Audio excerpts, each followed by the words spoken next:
Salut à tous, c'est Jérôme, ravi de vous retrouver pour un nouvel épisode de GoWDW, le podcast. Aujourd'hui, on se retrouve non pas pour parler de WDW, Walt Disney World, mais pour parler de tout ce qu'il y a à faire autour. Il y a 15 jours, on vous a parlé des parcs SeaWorld, Busch Gardens et Discovery Cove. Eh bien, on poursuit le chemin, on poursuit le périple en Floride et on va partir à la découverte d'autres parcs et d'autres activités à faire. Aujourd'hui, on s'intéresse notamment au Kennedy Space Center, au parc Legoland, au parc Peppa Pig qui se trouve juste à côté, à Icon Park aussi qui se trouve pas très loin de Walt Disney World. Bref, vous allez voir, il y a plein de choses à faire. On va retrouver tout de suite l'équipe dans le studio. Go WDW, le podcast. I only hope that we never lose sight of one thing, that was all started by a mouse.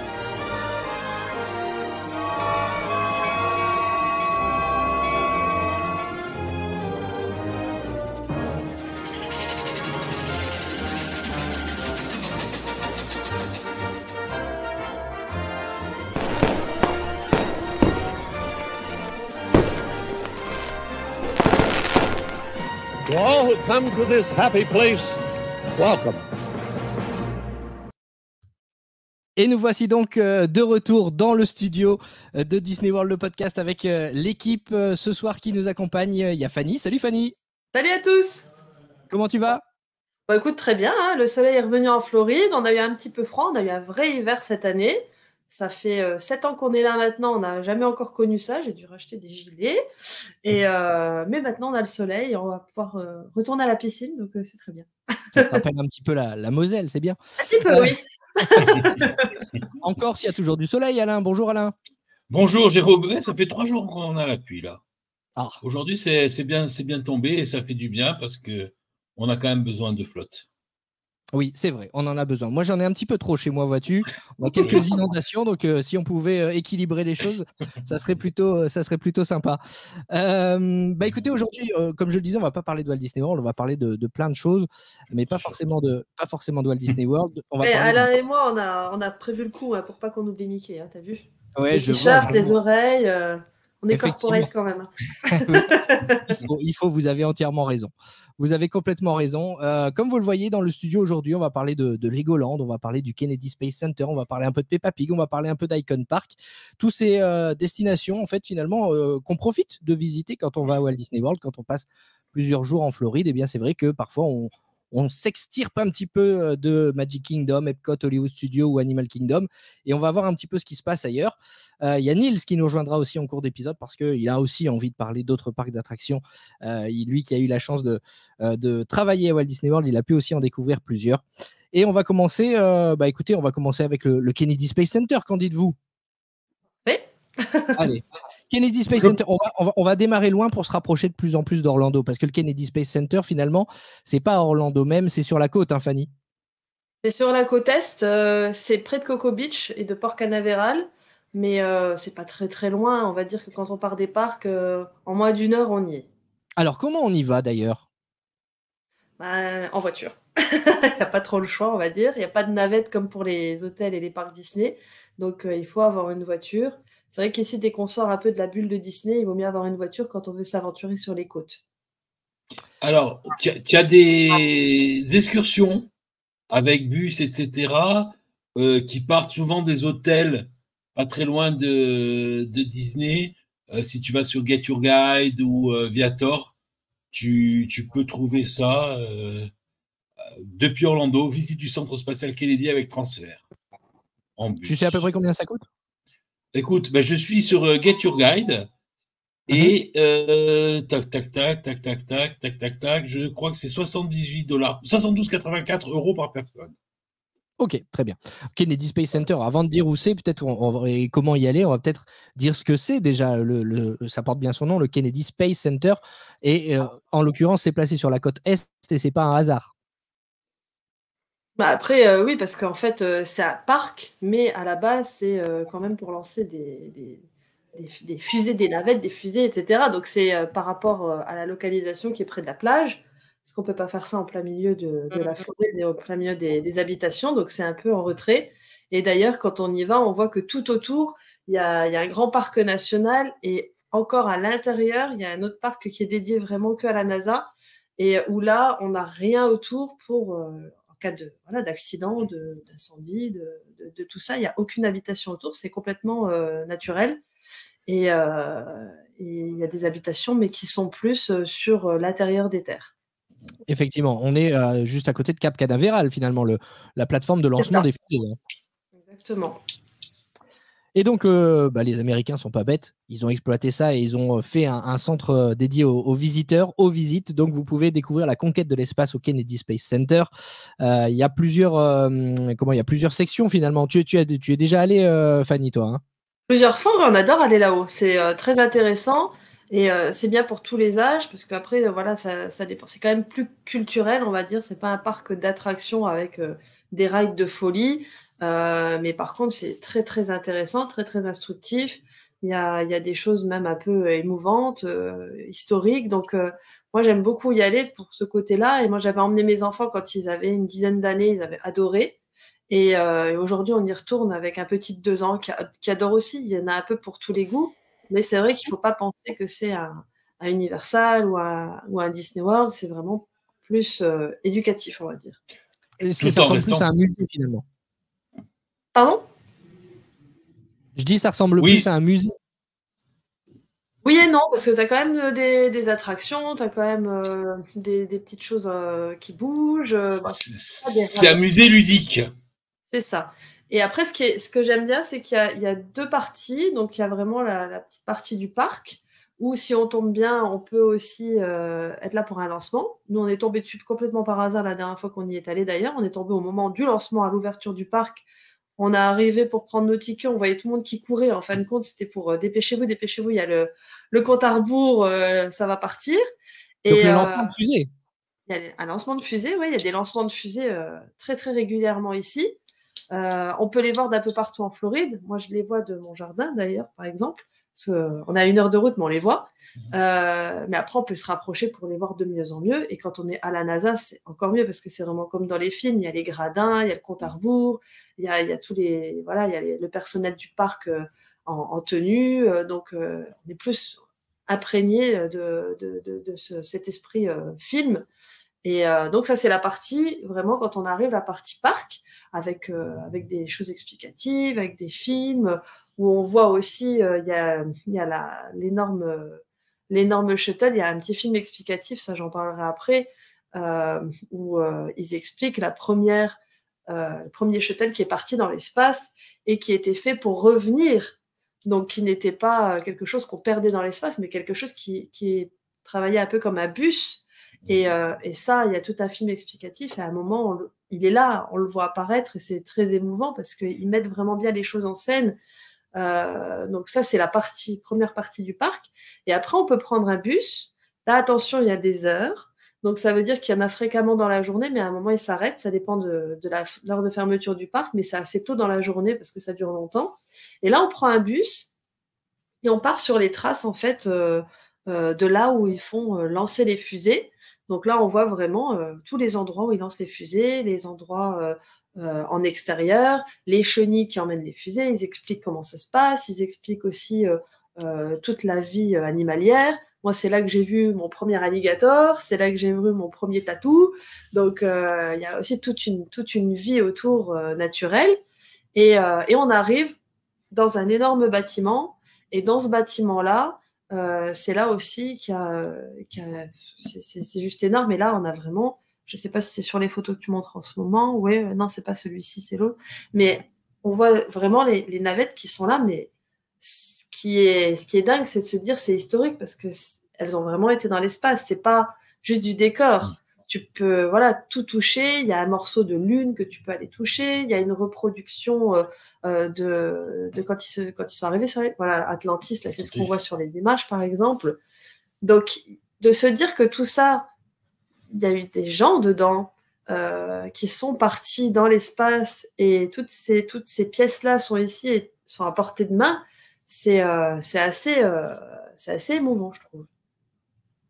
Oui, c'est l'histoire de la conquête spatiale qu'on vous retrace en fait finalement au Kennedy Space Center, chronologiquement, et puis aussi il y a des petites sections. Il y a une section consacrée évidemment aux héros et légendes qui ont les pionniers des premiers programmes spatiaux de la NASA qui forcément ont inspiré des dizaines et des dizaines d'Américains.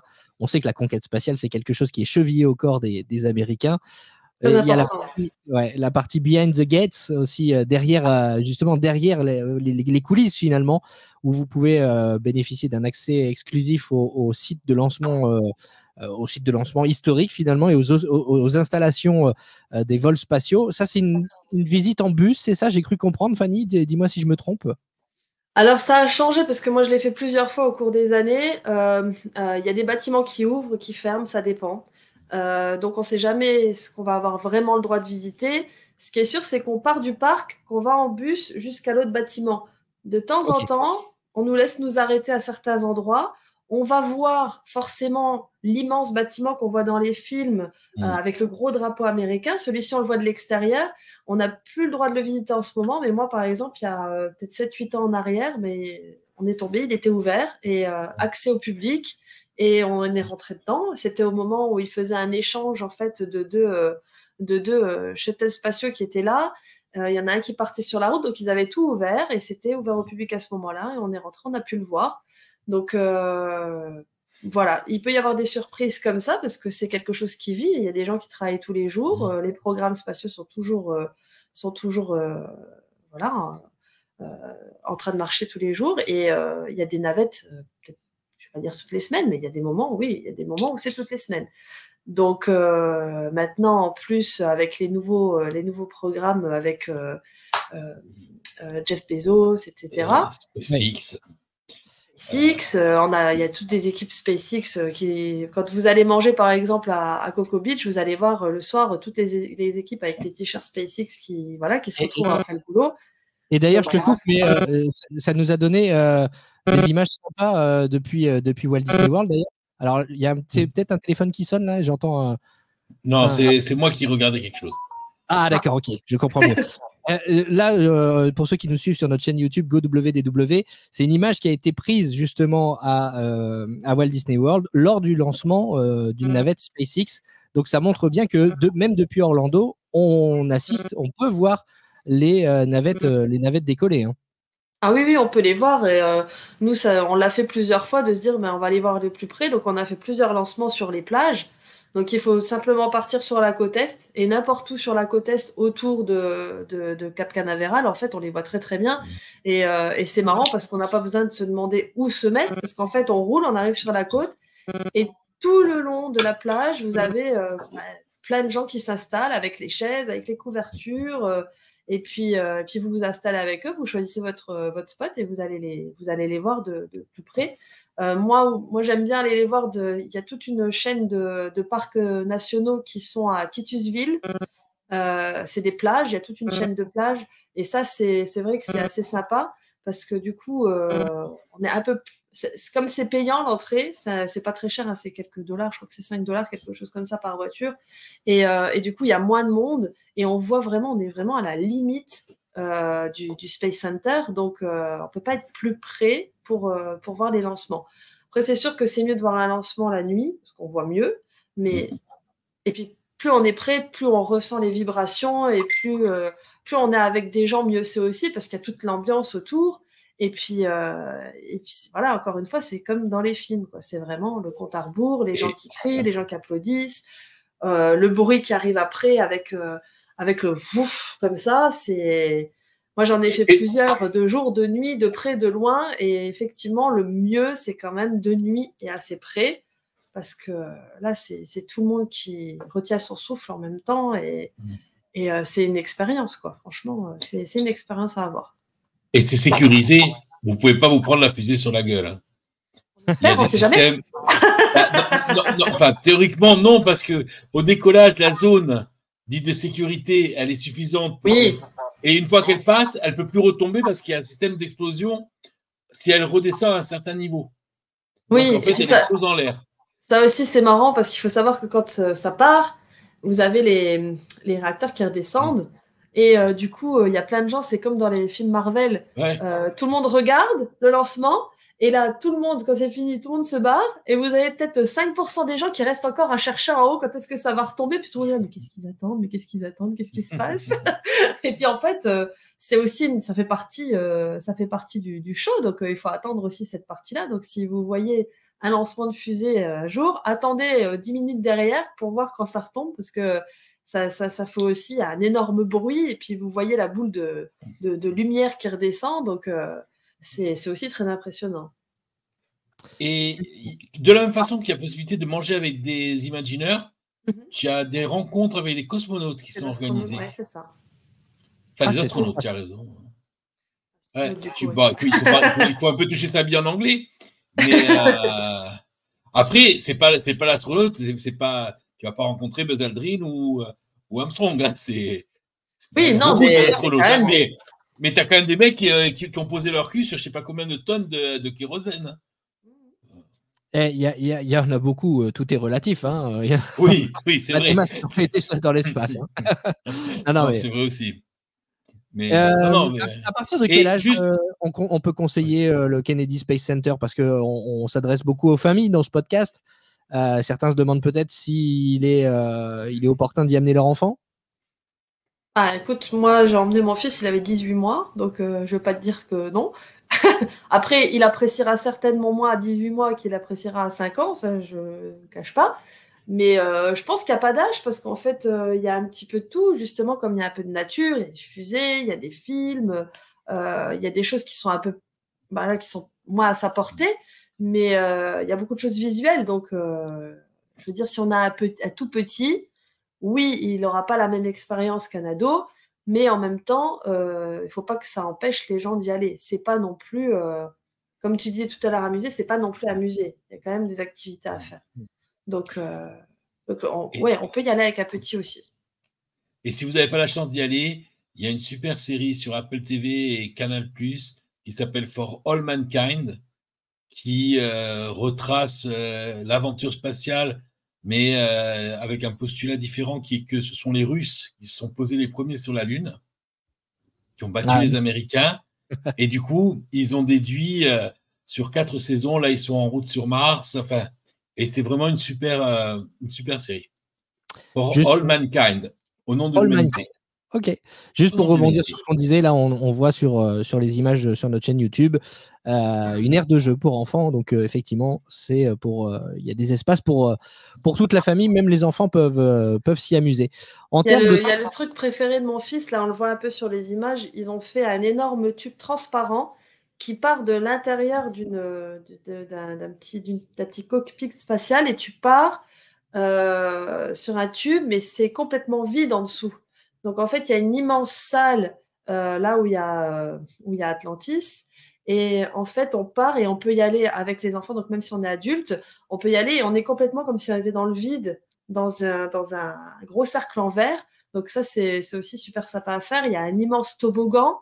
Donc, là, c'est pareil. Si vous allez avec vos enfants, vous pouvez les laisser là pendant 4 heures. Ils resteront dans le toboggan, ils ne bougeront plus. Il y a une aire de jeu extérieure. Il y a plein de petites choses à faire pour les enfants. De temps en temps aussi, il y a des activités, parce qu'il y a des universités qui viennent et qui font des activités dans ce grand hall. La dernière fois, quand on y est allé, on est tombé dessus, et en fait, on a pu envoyer, par exemple, une lettre pour la prochaine mission qui partira dans l'espace et qui reviendra. Donc, on aura un petit tampon spécial en disant que notre lettre est partie dans l'espace et est revenue. Donc, on en a fait pour notre famille. Voilà, il y a plein de petites choses comme ça qui s'ajoutent, où on n'est pas, voilà, on sait pas forcément ce qui va se passer, mais c'est ça qui est sympa dans les plus petits parcs aussi, c'est qu'ils font des animations qu'on n'attend pas forcément. Et là, les images qu'on voit, ça c'est plus pour les adultes. On peut s'essayer un simulateur spatial. Ça me fait penser à Mission Space un peu. Alors ça, honnêtement, je l'ai jamais vu. Je sais pas où c'est. Tu vas pouvoir découvrir ça lors de ton prochain périple sur la côte Est. Oui, mais non. Ça, non, ça me dit pas de trop. Non. Je laisse pour les autres. Mais alors, Atlantis, par contre, franchement, c'est à voir, parce que ça... La façon on ne se rend pas compte de la taille. On se rend pas compte de la taille, oui. Et je veux pas donner de spoiler, mais la façon dont elle est amenée et présentée, honnêtement, je suis pas à fond dans l'espace, dans la NASA, etc. À chaque fois, j'ai les larmes aux yeux. C'est très bien fait. Bon. Très, très bien fait.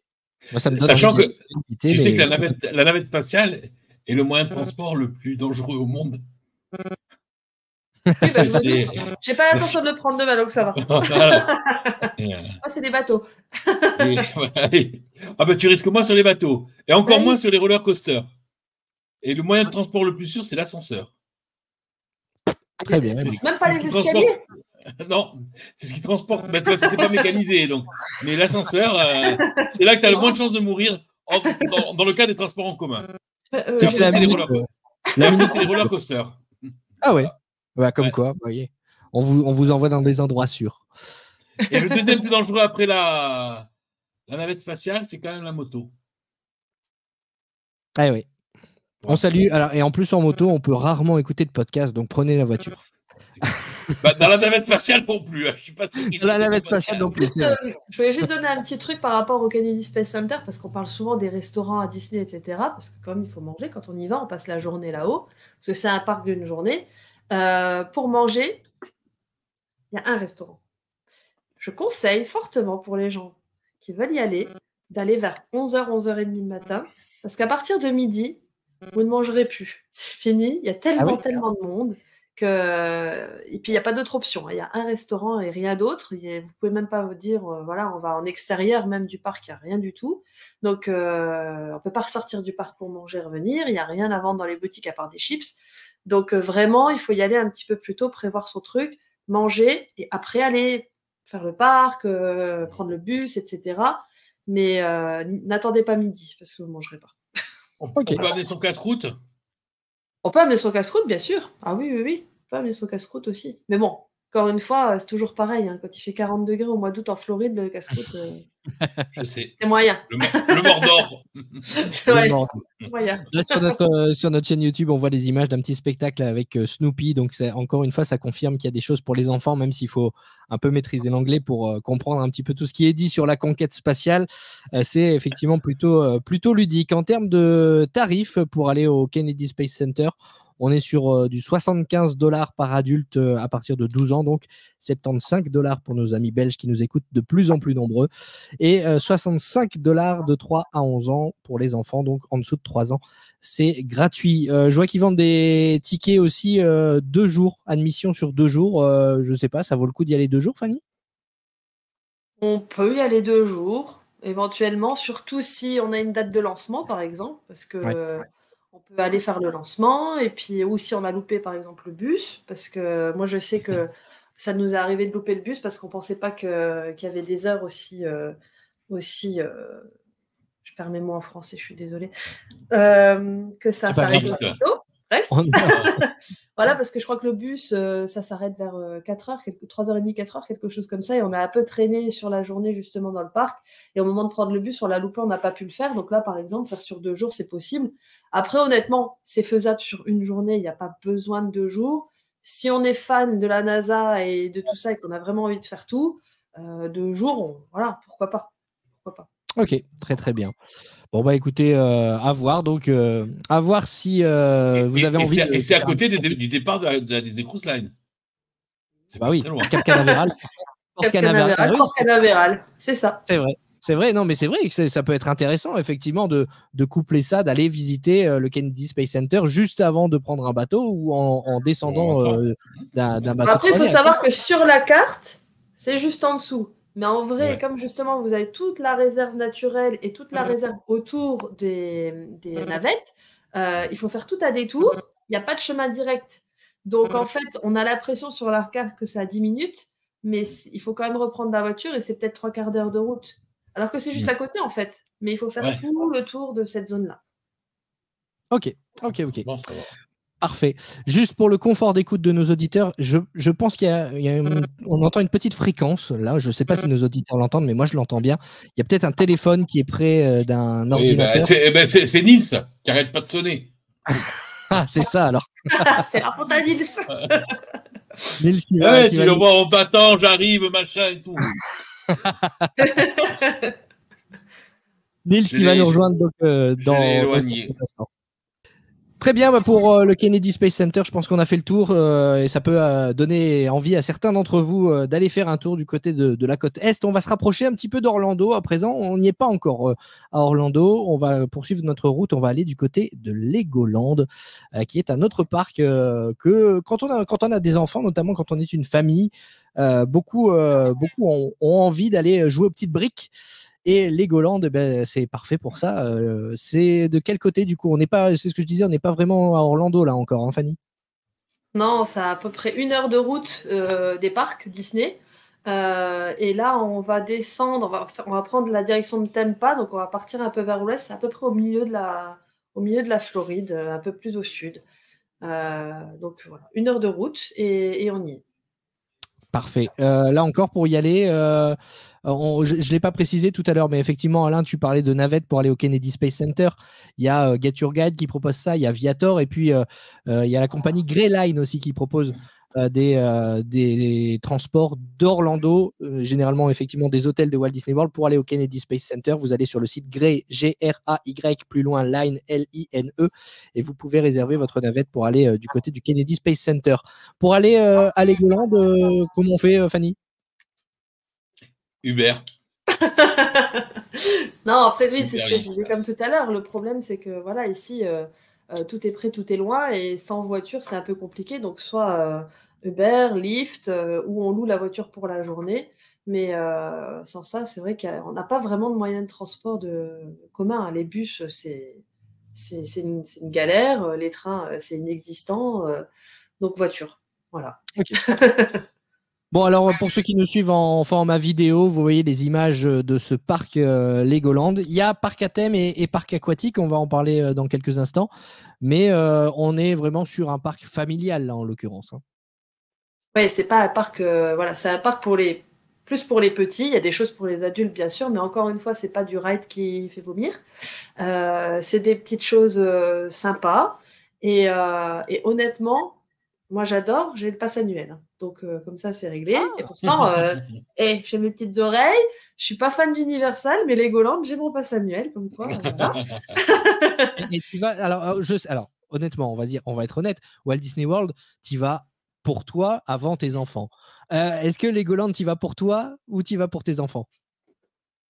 Ah, ouais, c'est pas pareil. Honnêtement, on y va pour les enfants. Moi, j'y suis allée quand voilà, le petit truc, j'ai 3 enfants, 2 grands qui sont maintenant adultes, et on a eu un petit dernier maintenant qui a 2 ans. Et c'est vrai que quand on venait en vacances ici, on a été à Legoland. Pourquoi? Pour faire plaisir aux enfants, forcément. On n'y serait peut-être pas allé en couple sans enfants. Par contre, voilà, quand ils ont eu une 12aine d'années, on a arrêté d'y aller parce que eux étaient trop grands. C'est vrai que je pense qu'à partir de 12-13 ans, c'est fini Legoland pour les enfants. Voilà, c'est pas fait pour cette tranche d'âge-là. Et forcément, quand on a eu le petit, on est retourné et on a pris le pass annuel parce que il en faut pour tout le monde. Et je pense effectivement que c'est plus pour les petits. Après, il y a des choses qui sont sympas aussi parce qu'il faut savoir que Legoland, c'est historique. Ça a été construit sur un ancien parc qui s'appelait Cypress Garden et qui était le premier parc d'attractions de Floride avant Disney. C'était pas là qu'il y avait les skieuses nautiques, là, le show de ski nautique avec les nanas. Exactement. C'est là qu'il y avait des shows de ski. Alors là, j'ai une petite histoire pour ça. En fait, au tout départ, Cypress Garden, c'était un jardin de particuliers. Et le monsieur faisait son jardin, il avait une magnifique propriété. Et en fait, ses voisins s'arrêtaient en disant « Vous avez un jardin magnifique, etc. Vous devriez faire des visites. » Donc, sa femme lui a dit « Oui, viens, on en fait un business. » Donc, ils ont continué ce jardin parce qu'ils avaient une immense propriété. Ils ont commencé à aller chiner des arbres exotiques, etc. Et des orchidées, tout ce que vous voulez. Et ils ont commencé à faire payer l'entrée, comme un parc, voilà, un parc. Et en fait, au fur et à mesure, ils ont commencé à mettre des petites attractions par-ci, par-là, et à attirer les gens. Et en fait, il est arrivé dans les années 60 qu'il y a une base militaire qui est venue pour visiter ce parc-là. Mais ils avaient une brochure où on montrait la Floride en général. Et sur cette brochure, il y avait des gens qui faisaient du ski nautique. Et ils sont arrivés dans l'idée qu'il y avait un spectacle de ski nautique, ce qui n'était pas vrai. Mais comme la propriétaire des lieux ne voulait pas les décevoir parce qu'ils sont arrivés à toute une troupe, elle a dit à ses enfants, venez ici, vous allez me faire un petit spectacle de ski nautique. Et en fait, c'est resté. Ça a tellement bien fonctionné qu'ils ont continué en famille à faire ce spectacle de ski nautique parce qu'il faut savoir que c'est juste au bord d'un grand lac. Et c'est devenu en fait super connu pour ce spectacle-là. Et les gens venaient de partout aux États-Unis pour voir ce spectacle-là. Donc, il y a eu ça. Et après, on a eu ce qu'ils appellent les belles ici. Et les belles, ce sont des femmes qui sont déguisées comme dans l'époque victorienne, avec des grandes robes à foufou, etc. Et ça, c'était la deuxième attraction. Dans les jardins, on pouvait rencontrer les belles comme on rencontre Mickey pour faire une photo. C'était des mascottes. Et les gens faisaient des photos avec ces dames-là qui se baladaient dans les jardins bien habillées, avec les ombrelles, les gants et tout ça. Et donc, ça, c'était aussi la deuxième attraction du parc. Et ça, ils ont gardé à Legoland une toute petite partie de Cypress Garden où il y a justement un arbre qui est immense avec des branches partout. C'est un truc impressionnant. Et ils ont gardé une belle en Lego à l'entrée de cette partie du parc. Et ils ont gardé le spectacle de ski nautique, mais avec des personnages en Lego pour faire la référence au parc. Donc, je trouve ça super d'avoir gardé cette petite partie historique. Moi qui aime bien l'histoire derrière tout ce qui se passe, je trouve ça un joli clin d'œil. Parfait. Et pendant ce temps-là, on voit des images des différentes attractions. On confirme que c'est familial pour les enfants, petits et grands. Et puis quand on parle d'enfants, regardez qui voilà. Niels, bonsoir Niels. Bonsoir, quelle transition de qualité. Est-ce que vous m'entendez bien? On t'entend parfaitement. Comment tu vas? Très bien, et vous? Comment ça va? Ça va, tu t'es restauré, tu as bien mangé, tu es en pleine forme? Ouais, j'étais en train de mourir. J'ai pris un petit encas et je mangerai complètement après nos enregistrements. Très bien. On se dédie à l'art ici. Bon, tu vois les images comme nous de Legoland, toi qui étais il y a encore quelques mois en Floride, est-ce que tu as eu l'occasion d'y aller? Et sinon, que penses-tu de ces images qui défilent? Moi, j'ai pas eu l'occasion d'y aller, tout simplement parce que je trouvais ça un peu chéro pour ce que c'était, et je suis pas la cible, comme vous l'avez si bien dit. Après, voilà, moi j'ai des réserves sur ce parc. J'ai eu beaucoup d'amis qui sont allés et qui ont tous été déçus, même ceux qui étaient vraiment fans de Lego, qui en ont fait plein dans le monde des Legoland et tout ça. Donc voilà, pour moi, c'est un peu le rapport qualité-prix est vraiment mauvais pour moi. Mais après, c'est sûr que s'il y a vraiment des enfants hyper fans de Lego, c'est difficile de passer à côté, quoi. Mais il n'y a pas besoin d'être fan de Lego, honnêtement, parce que moi, mes enfants n'ont jamais été Lego. C'est pas leur truc du tout. Mais honnêtement, si vous avez des enfants, on va dire 10 ans et moins, vous allez vous éclater en famille. Franchement, nous, on a des souvenirs mémorables là-haut. Il y a plein de jeux avec de l'eau. Il y a plein de choses. Vraiment, c'est vraiment fait pour la famille. Et avec des enfants petits, même pas fans de Lego, honnêtement, c'est génial. C'est vrai que le tarif d'entrée n'est pas donné quand même. À $119. Alain, toi qui fais beaucoup de parcs d'attractions, ça commence à $119 Legoland. On est sur une fourchette haute quand même. Hein. C'est une fourchette qui est très haute, mais aux États-Unis, les parcs sont beaucoup plus chers que les parcs européens, déjà. Mais c'est vrai qu'on est presque sur du niveau d'Universal, là, pas loin. Ouais. Autant pas. 120 balles, c'est le prix d'un pass annuel, enfin d'une fun card à Busch Gardens ou SeaWorld. Ouais. Qu'on a évoqué il y a 15 jours. Ouais. Voilà. Donc il y a juste, tu as droit à une journée à Legoland pour le prix que tu payes pour un an dans un parc. Ceci dit, là, les images, tout ça, moi, je trouve ça m'a l'air vraiment sympa et vraiment bien. Mais là où moi j'aurais peut-être des réserves, c'est que ça appartient au groupe Merlin, qui a plusieurs parcs en Europe. Et d'ailleurs, à Gardaland, en Italie, ils ont ouvert une zone Peppa Pig, on en parlera tout à l'heure, et ils ont ouvert un parc aquatique Lego, qui est vraiment pas... Enfin, les deux sont vraiment pas terribles, quoi. Et Merlin, si tu veux, ils ont vraiment cette réputation de vouloir tirer à fond sur le portefeuille aux dépens de l'expérience client. Alors, après, c'est peut-être une différence entre l'Europe et les États-Unis aussi, parce que moi, je peux te dire que Legoland, c'est un parc super bien entretenu. J'y vais maintenant depuis plus de 10 ans et je vois l'évolution. Ils mettent de l'argent dedans, ils entretiennent, il y a des nouveautés. Là, ils avaient tout un immense parc de maquettes Lego avec toutes les villes du monde. Ça, c'est magnifique à voir.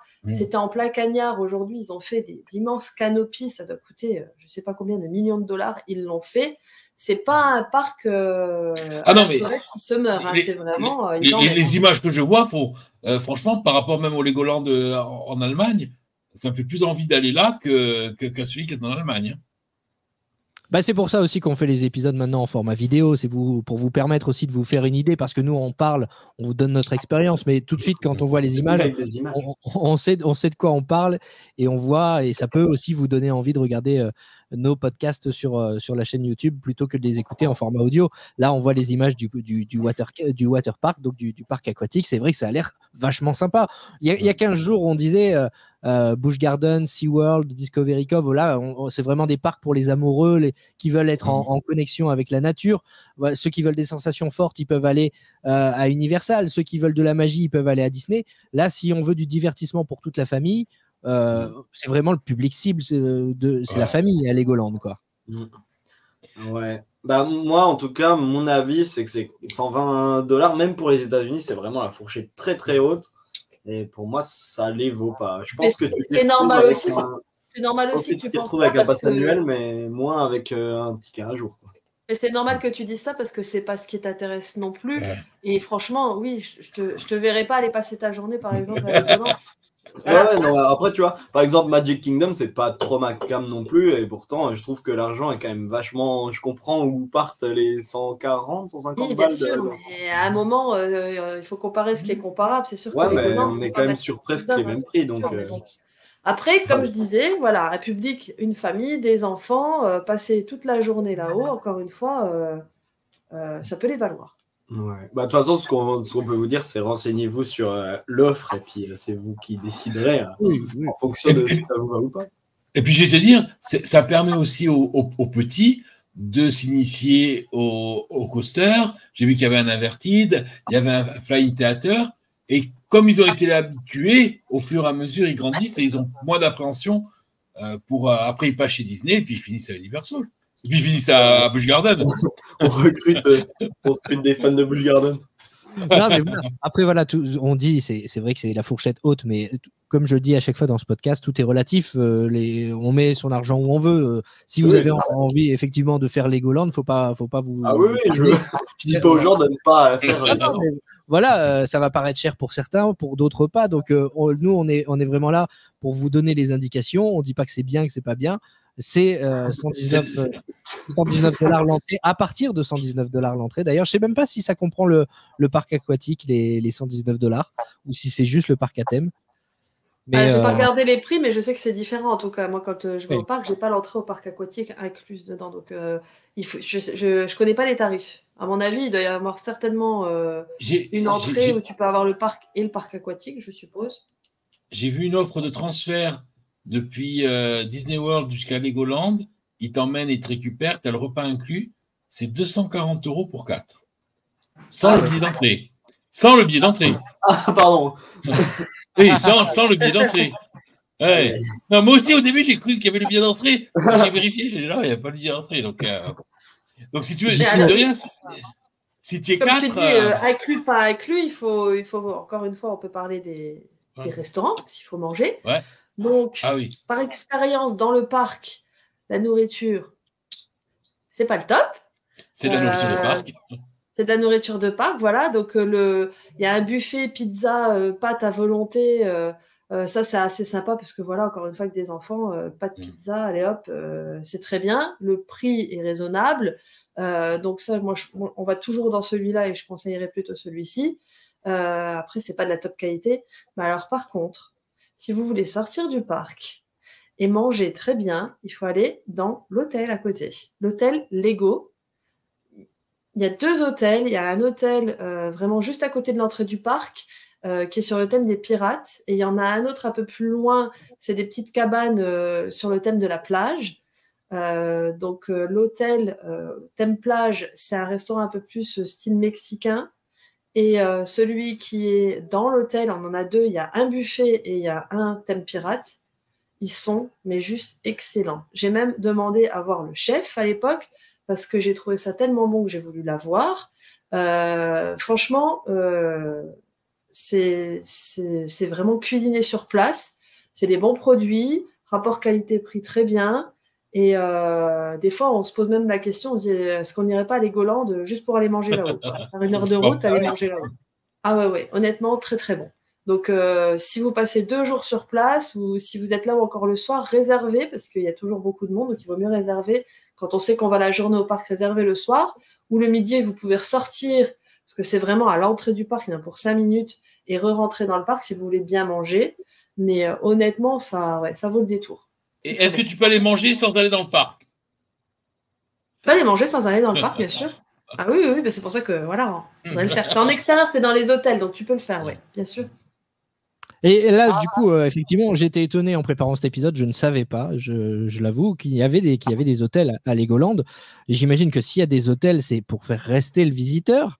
Est-ce que ça vaut le coup d'y aller 2-3 jours, Fanny? Encore une fois, ce que tu peux faire, c'est aller une journée au parc et le deuxième jour au parc aquatique. Ça, c'est super sympa à faire. Le deuxième jour, Tu restes au resto et tu manges. La volonté.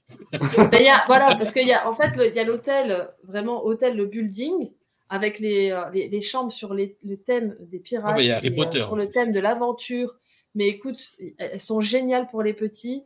Il y a même une chasse au trésor quand tu arrives avec des cadeaux dans un coffre-fort, avec des indices dans la chambre. C'est juste génial pour les petits. Donc le cadeau, c'est, je crois qu'il y a justement une pochette de Lego, une brique de jus de fruits, un paquet de chips, des petites choses comme ça.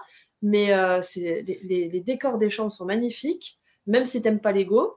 Et après, l'autre hôtel où c'est des petites cabines, encore une fois, c'est plein de petites maisons. Et sur, encore une fois, le thème des Lego, super bien faites, au bord d'un lac.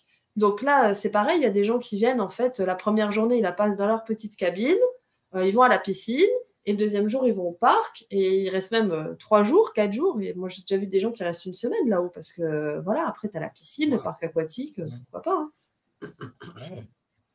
Non, mais je suis en train de chercher justement des images des hôtels, et c'est vrai que c'est vachement sympa. Là, voilà, je suis en train de. Voilà, on voit l'hôtel sur les pirates. Donc nous, on y est resté déjà 4 ou 5 nuits. On a fait les pirates, on a fait la chambre aventure, et on a fait aussi la petite cabane de plage. Et honnêtement, c'est super sympa à chaque fois. Voilà, les enfants, ils s'éclatent. Hein. Là, on voit les cadeaux dans le petit coffre avec le singe. On voit les cadeaux avec les chips et tout ça.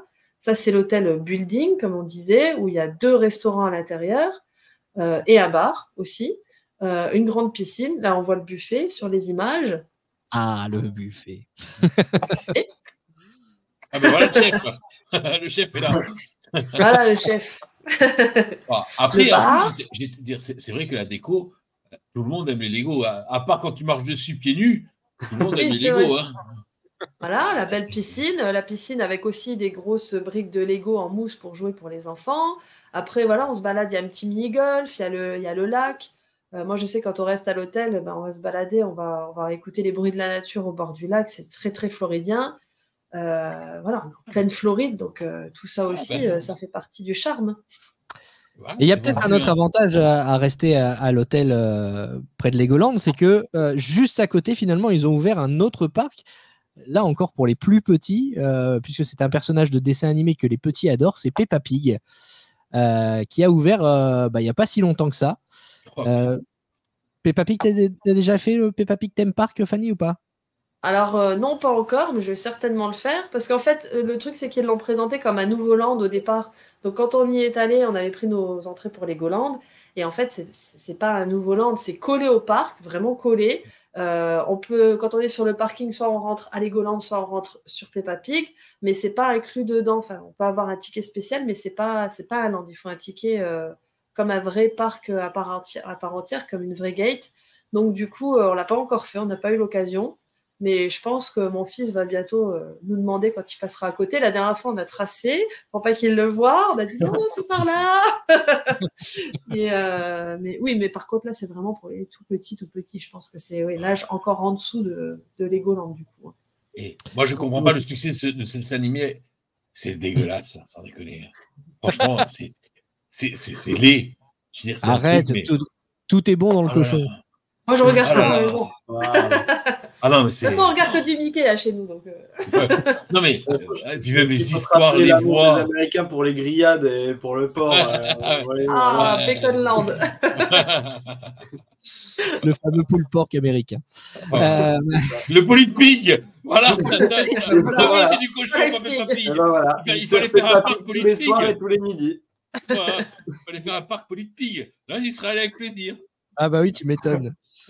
Et pas avec un Oh. cochon qui a des goûts douteux en matière de nez.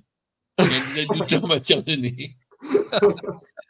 Mais arrête, parce que en préparant cet épisode, tu m'as dit ça, effectivement, que son nez avait une forme bizarre, et depuis, je ne vois plus que ça. Là. Ah non, mais, Merci, alors. mais tu fais pas attention, mais quand tu le sais, quand on te le dit, tu dis, ah ouais, c'est vrai. Hein. Mais Et- oui, mais et il fallait les pas enfants, dire ça. ça aussi, Heureusement que mes enfants n'ont plus l'âge de regarder et ne regardent plus, parce que sinon, j'aurais effectivement. Là, j'ai regardé l'image tout à l'heure, j'ai dit effectivement, Alain a raison, mais je veux vite chasser cette image de ma tête. C'est un autre débat. On peut pas vous dire à quoi on pense, mais je pense des que vous avez très jolis compris. dinosaures. Oui, quoi. oui, oui. Vraiment, ils sont chouettes ceux-là, vraiment. Ah ouais. Mais ça reste un parc pour enfants. Ça reste Oui, un oui. parc pour enfants. Au niveau des tarifs, si vous prenez les billets à l'entrée, vous paierez 100, j'allais dire 100, mais non, c'est $59 par personne. Et si vous achetez sur Internet, vous pouvez les avoir à $34. $34 pour accès un jour. Sinon, pour 2 jours, vous passez à $174 à l'entrée ou $119 en réservant à l'avance sur Internet. Et ils vendent même des tickets 3 jours. Et ça donne accès, les tickets 2 jours et 3 jours, à Peppa Pig, Legoland et Legoland Water Park, les 2 et 3 jours. Les tickets 1 jour ne donnent accès que à Peppa Pig et Legoland Theme Park. Vous n'avez Mais pas parce que accès. là, on est d'accord que Peppa Pig, il y a un Kiddie Coaster, le truc des ballons, ce truc-là, et puis une rencontre avec personnage, c'est tout en fait. Ah oui, Honnêtement, c'est tout petit, hein. Ouais, c'est pas très très grand. Honnêtement, je n'ai pas exploré en profondeur le parc à thème Peppa Pig. Je voulais juste vous montrer quelques images parce que c'est juste à côté de Legoland. Et donc, sachez qu'il y a effectivement des tickets couplés sur le site de Peppa Pig Theme Park. Vous avez accès donc aux différents parcs. Vous pouvez y rester 3 jours. Moi, je veux absolument. Moi, je crois que je reste 3 jours là, je bouffe quelqu'un. Hein. Ah, Le cochon. je pense que.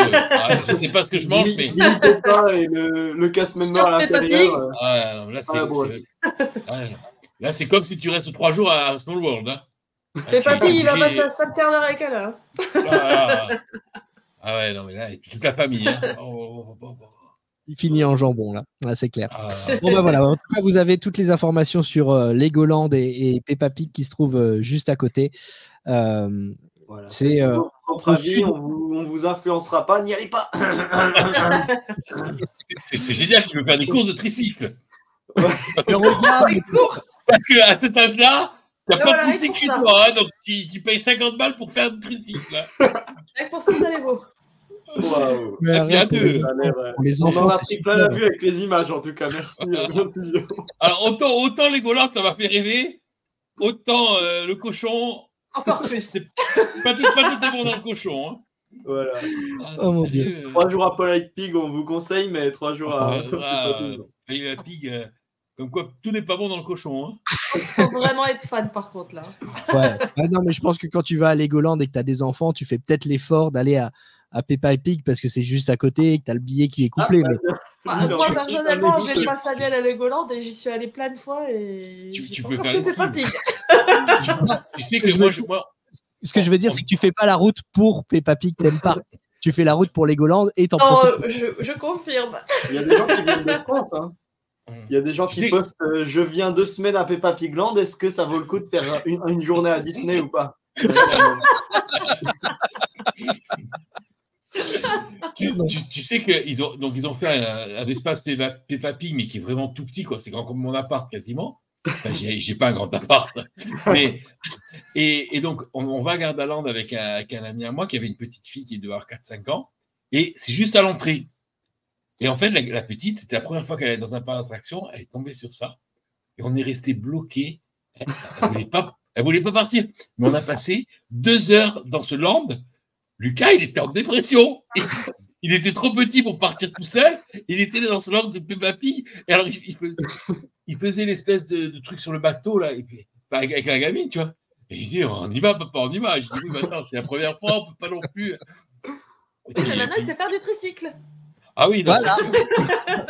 et c'est le tricycle qui a du mal. Et regarde, à Legoland, tu peux faire des petites balades en voiture. Voilà. Voilà. Ça c'est vraiment sympa. Moi, Avec dans un la- sponsor discret et rapide. Ouais, tout à fait.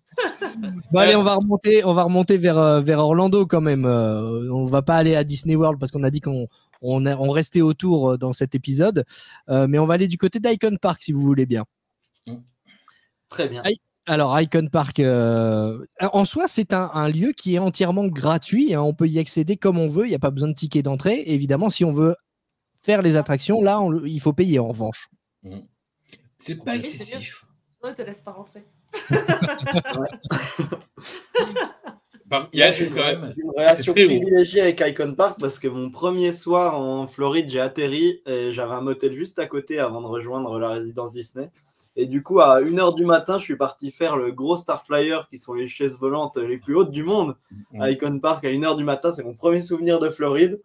Et du coup, voilà. Donc, j'ai un attachement tout particulier à cette attraction. C'était vraiment génial. C'est très très haut à Icon Park. C'est vrai. Oui, parce que l'attraction la plus célèbre d'Icon Park, c'est ce qu'on voit sur les images. Là, c'est cette grande roue qui vous permet d'avoir une vue sur tous les environs finalement. On voit même Magic Kingdom, on voit même les parcs de Walt Disney World quand on est en haut. C'est pas tout. Quand on est dans la grande roue, on a justement dans chaque cabine des écrans qui nous montrent selon l'angle où sont les attractions. Donc ça va nous montrer si voilà, parce que forcément c'est à l'horizon, donc on va pas forcément reconnaître tous les endroits. Donc la petite carte va nous dire bah voilà, là c'est Magic Kingdom, là c'est Epcot, là c'est ci, là c'est ça. Donc on se repère un petit peu en 360 et on les voit. Bon, on les voit pas super bien, mais on les voit à l'horizon. Et ouais, c'est un truc sympa à faire. En plus, maintenant, ils servent à boire dans les cabines. Donc le tour fait à peu près 20-25 minutes. Mais on peut commander à boire avant, on monte dans la cabine et on boit un coup en même temps qu'on tourne dans la roue. Donc ça agrémente un peu. C'est un bien meilleur plan que mes chaises volantes que j'ai fait de fois. Nous, on peut boire, hein, t'as vu ça?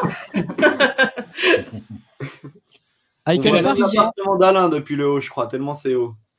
C'est la 6e plus haute tour au monde, avec 122 mètres. Ah oui. Alors, Ah ouais. tristement célèbre parce que effectivement, je crois que c'est sur cette tour qu'il y avait eu un accident il y a quelques Non, c'est à années. côté. Non. C'est à Ouais, côté. en gros, oui, ils avaient une tour de Pas la chute même, ouais. et une tour de Non. chaise volante.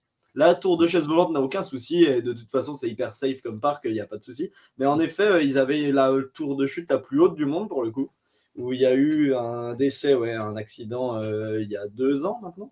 Ouais, à peu Et près. qu'ils Ouais. ont fermé du coup. Ils l'ont détruite. Ouais. Ah ouais, ça y est, elle est Ils ont détruite. détruit la tour. Je crois qu'elle était encore là quand je suis parti. Bah écoute, j'y suis allée il y a 3 jours, non, elle n'est plus là. Ils l'ont détruite parce que C'est compliqué. je pense que c'était pas un vrai problème par rapport à la tour. Ça a été un problème de training du personnel.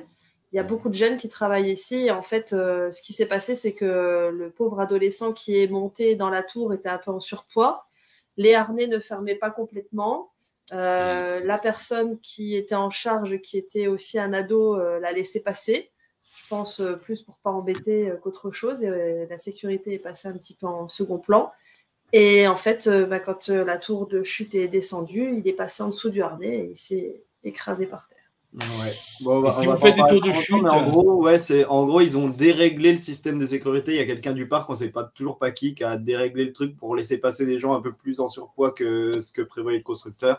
Donc voilà, juste pour dire que du coup, c'est pas pour ça que le parc n'est pas safe ou quoi. Juste, Non, voilà, exactement ça que je voulais dire, que c'était pas ouais. un problème de la tour, mais un problème de personne. Et si vous faites ce genre d'attraction, mettez plutôt celles qui ont les ceintures au niveau de l'entrejambe. Ça évite ce genre d'accident.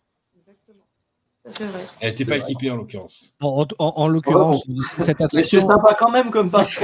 mais Oui, voilà. Non, mais c'est top, hein, par contre. Allez-y. on veut pas plomber l'ambiance, mais voilà, Ouais. cette tour de chute n'existe plus. C'est vrai que j'ai fait l'amalgame, mais donc les chaises volantes, elles existent toujours. Il n'y a aucun problème là-dessus. Je ne sais pas comment tu as fait pour faire les chaises volantes, parce que c'est un truc, moi ça, franchement, c'est un truc, C'est très très impressionnant. Ces chaises volantes. Ouais, c'est hyper impressionnant et c'est vraiment une super expérience. Ouais, déjà, Tu c'est peux à pas dire qu'il est évident. Plopsaland à La Panne, il y a ça. C'est Exactement. je peux pas y monter. C'est terrible. Non, mais- Et en imagine le même haut. modèle, mais 4 ou 5 fois plus haut. Ah non, c'est l'enfer. C'est l'enfer. Il faut savoir aussi, juste pour la petite histoire, c'est qu'à Icon Park, moi je le connais depuis qu'on vient en vacances ici. Et au début, c'était complètement désert. Mais désert, quand on y allait, il n'y avait personne. Même le soir, au moment du repas, on avait mal au cœur pour les restaurateurs parce que c'était vide partout. Quand on a emménagé ici, on allait se promener souvent là-haut. Et franchement, si tu voulais être tranquille pour manger, avoir de la place, c'est là qu'il fallait aller, quoi. C'était complètement vide. Et en fait, on y retourne de temps en temps. Mais là, on y est allé il y a 3 jours pour dîner avec des amis le soir. C'était plein. Il y a plein de magasins qui ont rouvert, il y a des restaurants qui ont rouvert. C'était plein, il y avait du monde partout. Donc ça fait plaisir, c'est super. Parce que c'est un endroit qu'on avait peur de perdre, qui était voué complètement à l'échec. Et en fait, ça a eu un petit relan. Voilà, et ça va beaucoup mieux aujourd'hui. Donc c'est un endroit qui est sympa à faire parce que il y a la grande roue, il y a ça, il y a des restaurants, il y a de la musique. De temps en temps aussi, il y a des vieilles voitures. Il y a plein d'activités. Il y a le musée de Madame Tussaud. Madame Tussaud, il y a l'aquarium. Alors l'aquarium, je n'ai pas fait, mais le musée de Madame Tussaud, ça a l'air con comme ça. Enfin, je veux dire, c'est pas un truc. Eh ben non, c'est éclaté. J'y suis allé un peu à reculons parce que j'avais fait un pari avec Lucas et que c'était soit la grande roue, soit le musée de Madame Tussaud. Et j'ai perdu le pari. Donc on a fait le musée de Madame Tussaud. Et j'y suis allé vraiment à reculons. Et en fait, on y a passé presque 2 heures. On a pris des tonnes de photos. Et on s'est régalé. Franchement. Et là, cette année, on n'a pas pu retourner parce qu'on n'a pas eu le créneau qu'il fallait. Mais franchement, c'est un truc à faire. Et vous avez plein d'offres promotionnelles sur les petits carnets, etc., qui permettent de s'en tirer pour pas trop cher. Cool. Oui, parce qu'en plus, il y a Icon Park, vraiment, là où il y a la grande roue. Mais tout autour, il y a plein d'attractions. Parce qu'il y a un grand centre de convention juste à côté. Donc, il y a plein de restaurants, il y a plein d'activités. Il y a la maison à l'envers, la Wonderworks, qui est super sympa à faire. Il y a Ripley. Ripley, c'est tous les trucs un peu bizarres, les trucs des records et tout ça. Donc, il y a plein de choses à faire dans la même rue. Donc, encore une fois, on peut passer. Il y a un super mini-golf. Juste à côté il y a un super mini-golf. Enfin, voilà, on s'est régalé aussi mini-golf. Et franchement, de toute façon, tout International Drive, indépendamment d'Icon Park, qui est sur International Drive, c'est à faire, quoi. De prendre le trolley et de s'arrêter ponctuellement sur des restaurants. Il y a beaucoup de restaurants à thème avec des spectacles. Il y en a avec Al Capone. Il y a Titanic Exposition. Enfin, il y a plein. Alors, c'est des pièges à touristes, mais vous êtes touriste. Bah, autant se faire piéger. Hein. Soyez prêts. Bah, oui, nous, on est plus touristes, on y va quand jouer le jeu. Je vais te dire, j'y suis allé lors de mon premier séjour et c'est même pas pour les attractions, c'est parce qu'on nous avait dit absolument quand vous êtes sur le sol américain, il faut manger à Shake Shack. Et on avait atterri au Shake Shack d'Icon Park et donc du coup c'est vrai qu'on avait profité pour faire un tour et tu l'as dit, c'est clairement des pièges à touristes parce que je me souviens de cette énorme boutique qu'il y a à Icon Park avec vraiment tout ce que tu peux trouver, les magnettes, les mugs, les t-shirts Orlando, Florida. Là, si vous voulez faire le plein, vous allez à Icon Park et effectivement, vous allez trouver tout ce qu'il vous faut là-bas pour ramener les souvenirs. On était rentré dans le bâtiment effectivement où il y a Sea Life et Madame Tussaud sans pour autant faire les attractions. Mais c'est vrai que ça donne envie. Là, on voit des images de Sea Life. On voyait des images tout à l'heure de Madame Tussaud. Bon, voilà. Après, ça reste un aquarium. C'est plus tout à l'heure, on parlait de musée ludique. Là, on est plus dans la pédagogie. C'est vrai que même si ça reste spectaculaire quand on passe dans ce tunnel avec les raies Pastenague ou quand on voit les requins, ça reste spectaculaire. Mais on est plus sur une visite muséale que sur un parc d'attractions. Mais ça fait partie des 11 attractions qui sont à Icon Park. Au total, 11 attractions et 16 restaurants et bars. Donc, vous voyez, vous pouvez accéder gratuitement et puis après piocher ce qui vous intéresse, soit aller à Sea Life, soit faire un mini-golf, soit aller chez Madame Tussaud. Il y a plein de choses à faire et encore une fois pour toute la famille. Oui, puis c'est quasiment sur la route Universal Disney World. Donc, si vous êtes dans un hôtel Disney que vous revenez d'Universal, en soirée, typiquement, c'est très sympa. Ouais. Complètement. Et puis, on peut pas le manquer. Enfin, je veux dire, pas besoin de GPS. Ouais. La grande roue, on la voit de partout. Alors, je suis Donc, pas tout à fait d'accord avec toi parce que si tu es sur la highway qui longe International Drive, tu passes à côté de tout International Drive. Il faut sortir au début. Quand tu as, Oui, il faut quand tu es en sortir, mais tu bagnole. la vois en tout cas. Tu vois Oui, la ah oui, tour, tu la vois, tu tu la vois, vois tu la la vois, tu la roue, vois. tu vois tout. Tu la vois. Ah, Et le c'est repère, iconique. Ça porte bien ouais. son nom. C'est iconique Ouais. d'Orlando. Le repère, c'est le plus grand McDo du monde qui marque l'entrée d'International Drive. C'est vrai. Le Encore plus une grand attraction restaurant marrante. Ouais. Le Bah, fameux McDo attends. où on mange des pâtes et des pizzas. Exactement. Mais imagine, tes gamins, quand ils rentrent à l'école, ils disent, oh, tu sais ce que j'ai fait moi pendant les vacances? J'ai mangé dans le plus grand McDo du monde. Ah, je vous montrerai des images du plus grand McDo du monde. Je les ai pas préparées, c'était pas prévu qu'on en parle, mais effectivement, on l'a fait aussi lors de notre dernier séjour. Bon, ça reste un McDo quand même, c'est pas un truc. Ça reste Prenez un pas McDo, l'avion mais- juste pour ça. Hein. Non, mais Oui, mais- quand tu es à Orlando, franchement, et encore une fois, quand tu as des enfants, l'aire de jeu et la zone d'arcade qu'il y a à l'étage, elle est quand même incroyable. C'est vrai qu'il faut, Ouais. il faut bien reconnaître. Le clown psychopathe est bien là, vous serez pas dépaysés. Et imagine quand tu viens de la seule région de France, et peut-être même d'Europe, où il n'y a pas de McDo. Parce qu'en Corse, il n'y a pas de McDo. Encore plus C'est vrai exotique. Ouais. On a des KFC et des Burger King, mais on n'a pas de McDo. C'est dingue. C'est incroyable. Mm. Et Ah, pourquoi vraiment pas. Alors, excuse-moi, je fais une parenthèse, mais ça m'étonne tellement. Ça s'impose. McDo, hein. le Ah, podcast. Alors, en fait, pendant très longtemps, on n'en a pas eu parce qu'il y avait un problème de chaîne d'approvisionnement. C'est-à-dire Ouais. que ils ne pouvaient pas respecter leurs critères de zone de frais, de stockage, etc. Ils ont besoin d'être approvisionnés tous les jours et c'était particulièrement compliqué. Et il n'y avait pas la population suffisante et le volume suffisant pour avoir une centrale au milieu. C'est pour ça qu'ils ne se sont pas installés au début. Et ensuite, c'est Quick qui a ouvert le bal avec un système de franchise. Et McDo n'a pas voulu ouvrir la franchise. Donc, le partenariat, il s'est fait avec Quick. Quick est passé KFC. Et là, ils ont ouvert Burger King, toujours en franchise. Plutôt. Toujours en franchise. Mais il y a 2 ans qu'ils ont ouvert Burger King. Hein. Okay. C'est à 800 mètres de chez moi. Et donc, ça fait 2 ans qu'on a Burger King et qu'on a KFC. Sachant aussi, par contre, que c'est les Burger King et KFC les plus chers d'Europe. Hein. Bon, Là, tu sais quoi, Alain, en réalité, je t'ai posé la question, c'était juste pour avoir le temps de mettre la vidéo. Quel trêve. Moi, ça m'intéressait vraiment. Non, mais attends, je vous coupe, mais quand on va avec Lucas au KFC à Bastia, on en a en général pour aux alentours de 30 €. Ah ouais, quand même. Ouais. Ça fait cher pour bien, c'est qu'un quart du ticket pour Legoland. Hein. Ouais. Quand on est allé en Allemagne, donc on prend quasiment le même truc, on était à côté d'Europa Park, on va à notre KFC, on prend le truc, donc on prend 17 €. J'ai dit, je crois qu'on se fait enfler à Bastia. Un peu. Hein. Bon, voilà, vous voyez les images de cette zone d'arcade qui est donc à l'étage du McDo, du plus grand McDo. Alors, je sais pas si c'est le plus grand McDo du monde ou le McDo avec la plus grande aire de jeu du monde. En tout cas, c'est immense. C'est le plus grand pouvez... McDo du monde. Ah, c'est le plus grand McDo du monde. Et de toute façon, on le voit bien sur les Et c'est la plus grande aire de jeu aussi, accessoirement. Et c'est la plus, ouais, forcément, ils en ont profité. d'un McDo, certainement. Ouais. Non, mais enfin, c'est fou quand même. On va à Orlando pour les parcs d'attractions. Les enfants ont tout ce qu'ils veulent dans les parcs d'attractions pour s'amuser, mais ils sont capables de rester des heures dans cette aire de jeu et dans cette aire d'arcade à McDo.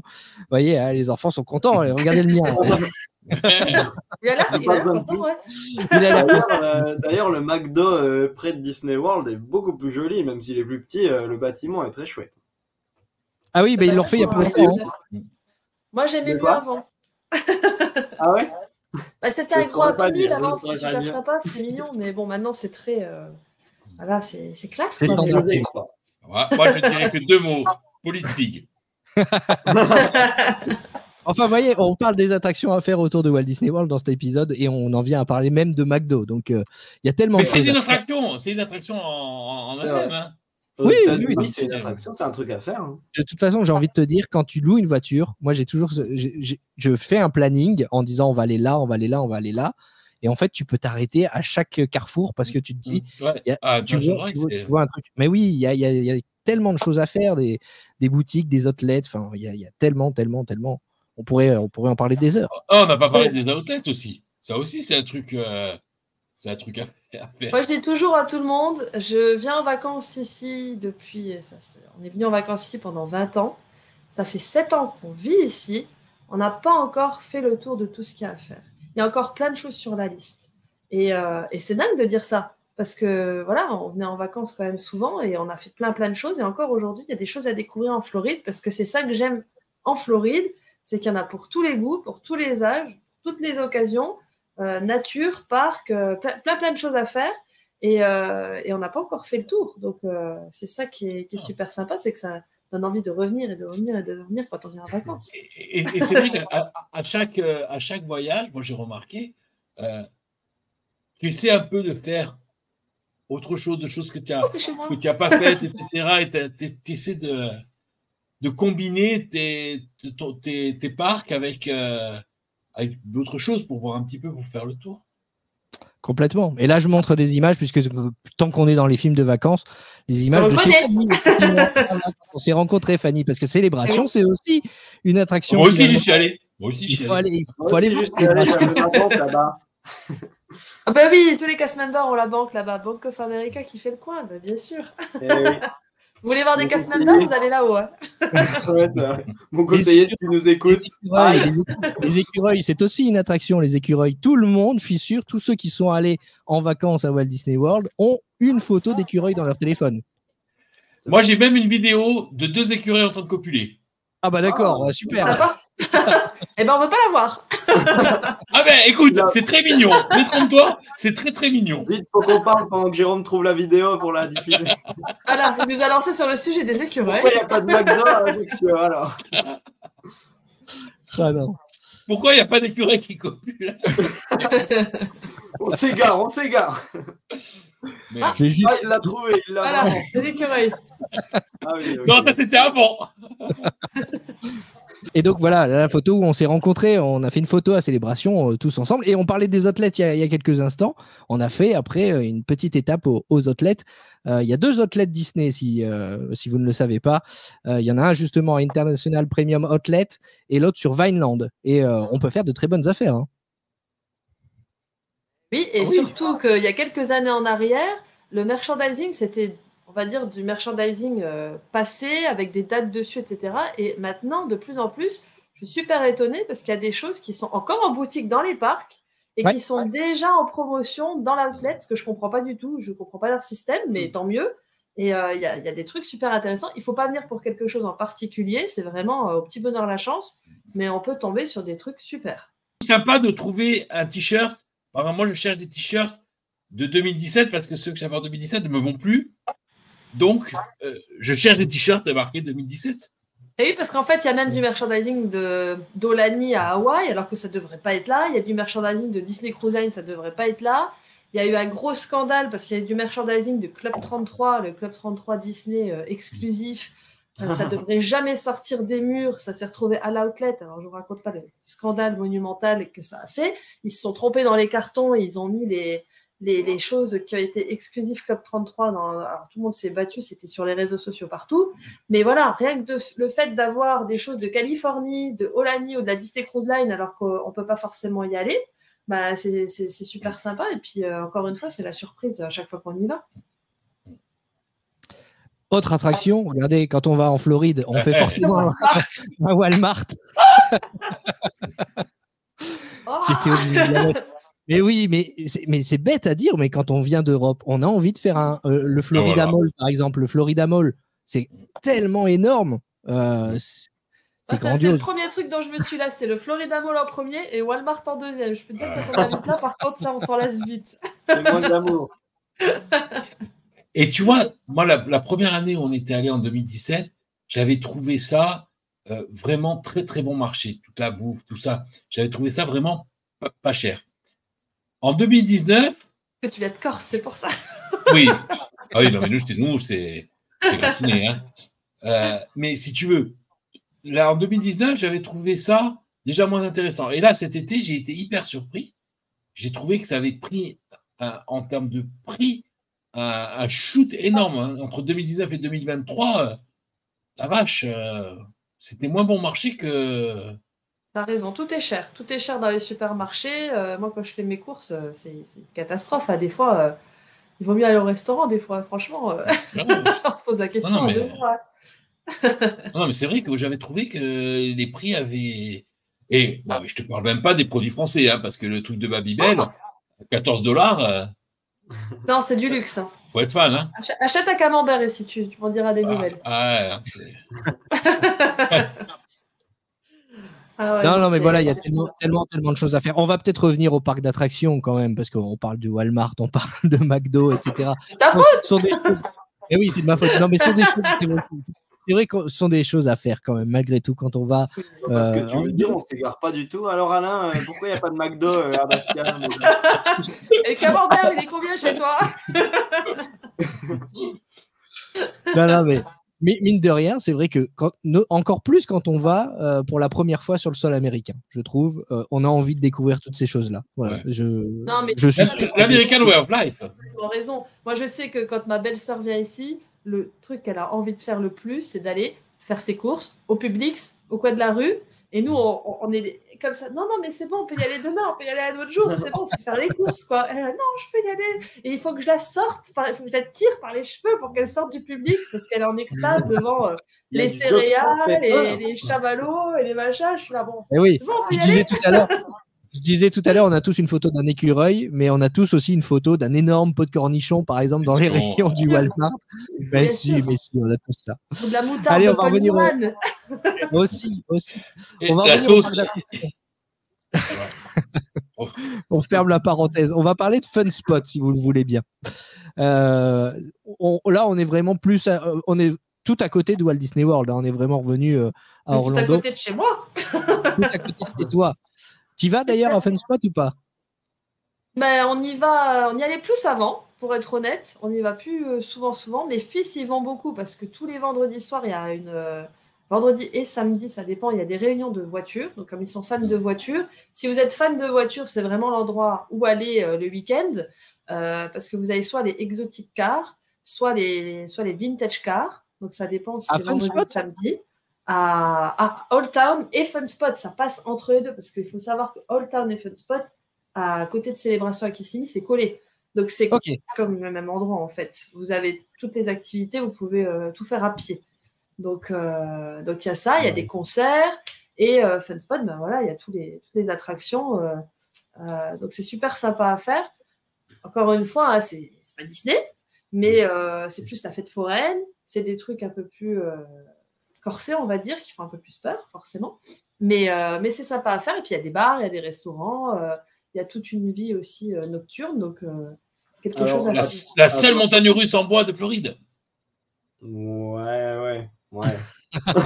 Plus ou moins, mais faut quand même avant, on avait des fun spots à Orlando, il y en a deux du coup. Donc, il y a Old Town, donc, qui est vers plutôt Disney World, dont tu parlais, qui est vraiment accolé à un espèce de mini-village avec pareil des restaurants et des attractions à faire et tout ça, un espèce d'Icon Park en plus authentique, je dirais. Et puis de l'autre côté, vers Universal, vous avez un autre fun spot avec là beaucoup moins de choses autour. Et enfin, il n'y a pas ce côté à pied, vous pouvez aller manger ou quoi. Vous avez les restaurants dans Fun Spot, c'est-à-dire vraiment deux pauvres points de bouffe. Et puis sinon, vous avez que des attractions et tout ça à cet endroit-là. Donc, n'allez pas à celui qui est à côté d'Universal en vous disant je vais pouvoir aller à plein de restos et tout ça, parce que c'est beaucoup moins le cas que celui de Old Town. C'est beaucoup plus sympa. Il est moins fun, hein, il a plus mauvaise réputation. Hein. Moi, j'ai fait les deux en une journée parce que, en gros, tu peux acheter un pass. Donc, en gros, c'est comme Icon Park, c'est comme une fête foraine. Vous rentrez gratuitement et ensuite les attractions sont payantes. Vous pouvez prendre un pass à la journée qui, je crois, m'avait coûté 80 balles. Ce qui est un peu cher, je trouve, mais ça allait. Nous, on a passé vraiment une journée excellente. En fait, il y a plein de vieux rides, de petits flat rides et tout. Il y a des trucs complètement improbables. Il y a un truc où on s'est battu, on a des espèces de bateaux tamponneuses avec un moteur de bateau derrière à l'essence. et on se bat là-dessus. On a un canon à eau dessus. Donc on peut conduire notre bateau et tirer et tout. Enfin, c'est n'importe quoi. Il y a des pistes de cartes dans les deux aussi qui sont inclus dans le prix du ticket. Vous avez du coup des coasters plus ou moins majeurs. On a le même modèle qu'à Legoland, du coup, qui est l'Inverted Vekoma, là, enfin, Family. Je suis en train de me perdre dans les termes techniques de coaster, mais en gros, vous avez le ride au-dessus de vous. Et un Suspended Family Vekoma. Exactement. Pour les connaisseurs, c'est-à-dire du coup voilà, un coaster pas trop sensationnel ouais, c'est sympa tout simplement. Mais moi j'avais fait, il y en a aussi un Movie Park Germany et franchement ouais, Jimmy Neutron, moi j'ai trouvé vachement sympa le Jimmy Neutron. Ouais, c'est sympa. Et bizarrement pour un familial je rentrais bien dedans et tout, j'étais vachement bien à l'aise. Ce qui est rare pour les familiaux. Ouais, c'est le bleu et jaune qu'on voit sur l'image là. Et du coup, et derrière, vous avez White Lightning, qui donc on voit à gauche là sur l'image, qui est un wooden, le seul de Floride. Ça se discute, mais bon, bref. Et qui est, pour la petite histoire, le clone de Heidi the Ride à Plopsaland de Panne en Belgique. Ouais, c'est exactement le même coaster. Et c'est un très très bon coaster de chez JCI, qui est un très bon constructeur qui vieillit très bien, donc ça ne vibre pas du tout, c'est très agréable.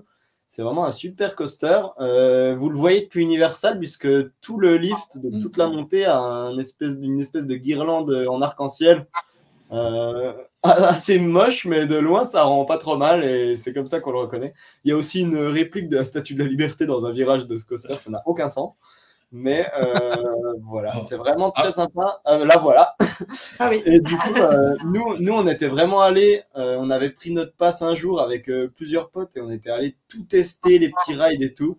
Et c'était vraiment hyper fun comme journée. C'est vraiment une journée que je recommanderais. Il n'y a pas que des trucs vraiment vénères, mais c'est vraiment l'idée de la fête foraine. Donc, vous avez des trucs complètement improbables et des trucs un peu plus sérieux. Et franchement, on s'y retrouve et on fait clairement une journée entre les deux. Le pass est valable du coup pour les deux fun spots. Si vous prenez le truc à 80 balles, vous avez droit aux deux. Donc nous, on avait fait ça. On avait pris un petit Hubbard au milieu de la journée pour faire. Vous aurez le temps d'essayer la plupart des rides. Et franchement, c'est vraiment super fun parce que vous en avez plein à essayer. Donc vous vous baladez, vous vous arrêtez devant un et vous dites « Ah, je veux faire ça, ça a l'air marrant. » Et voilà. C'est le parc pour la journée pour ados en groupe, où tu vas en groupe.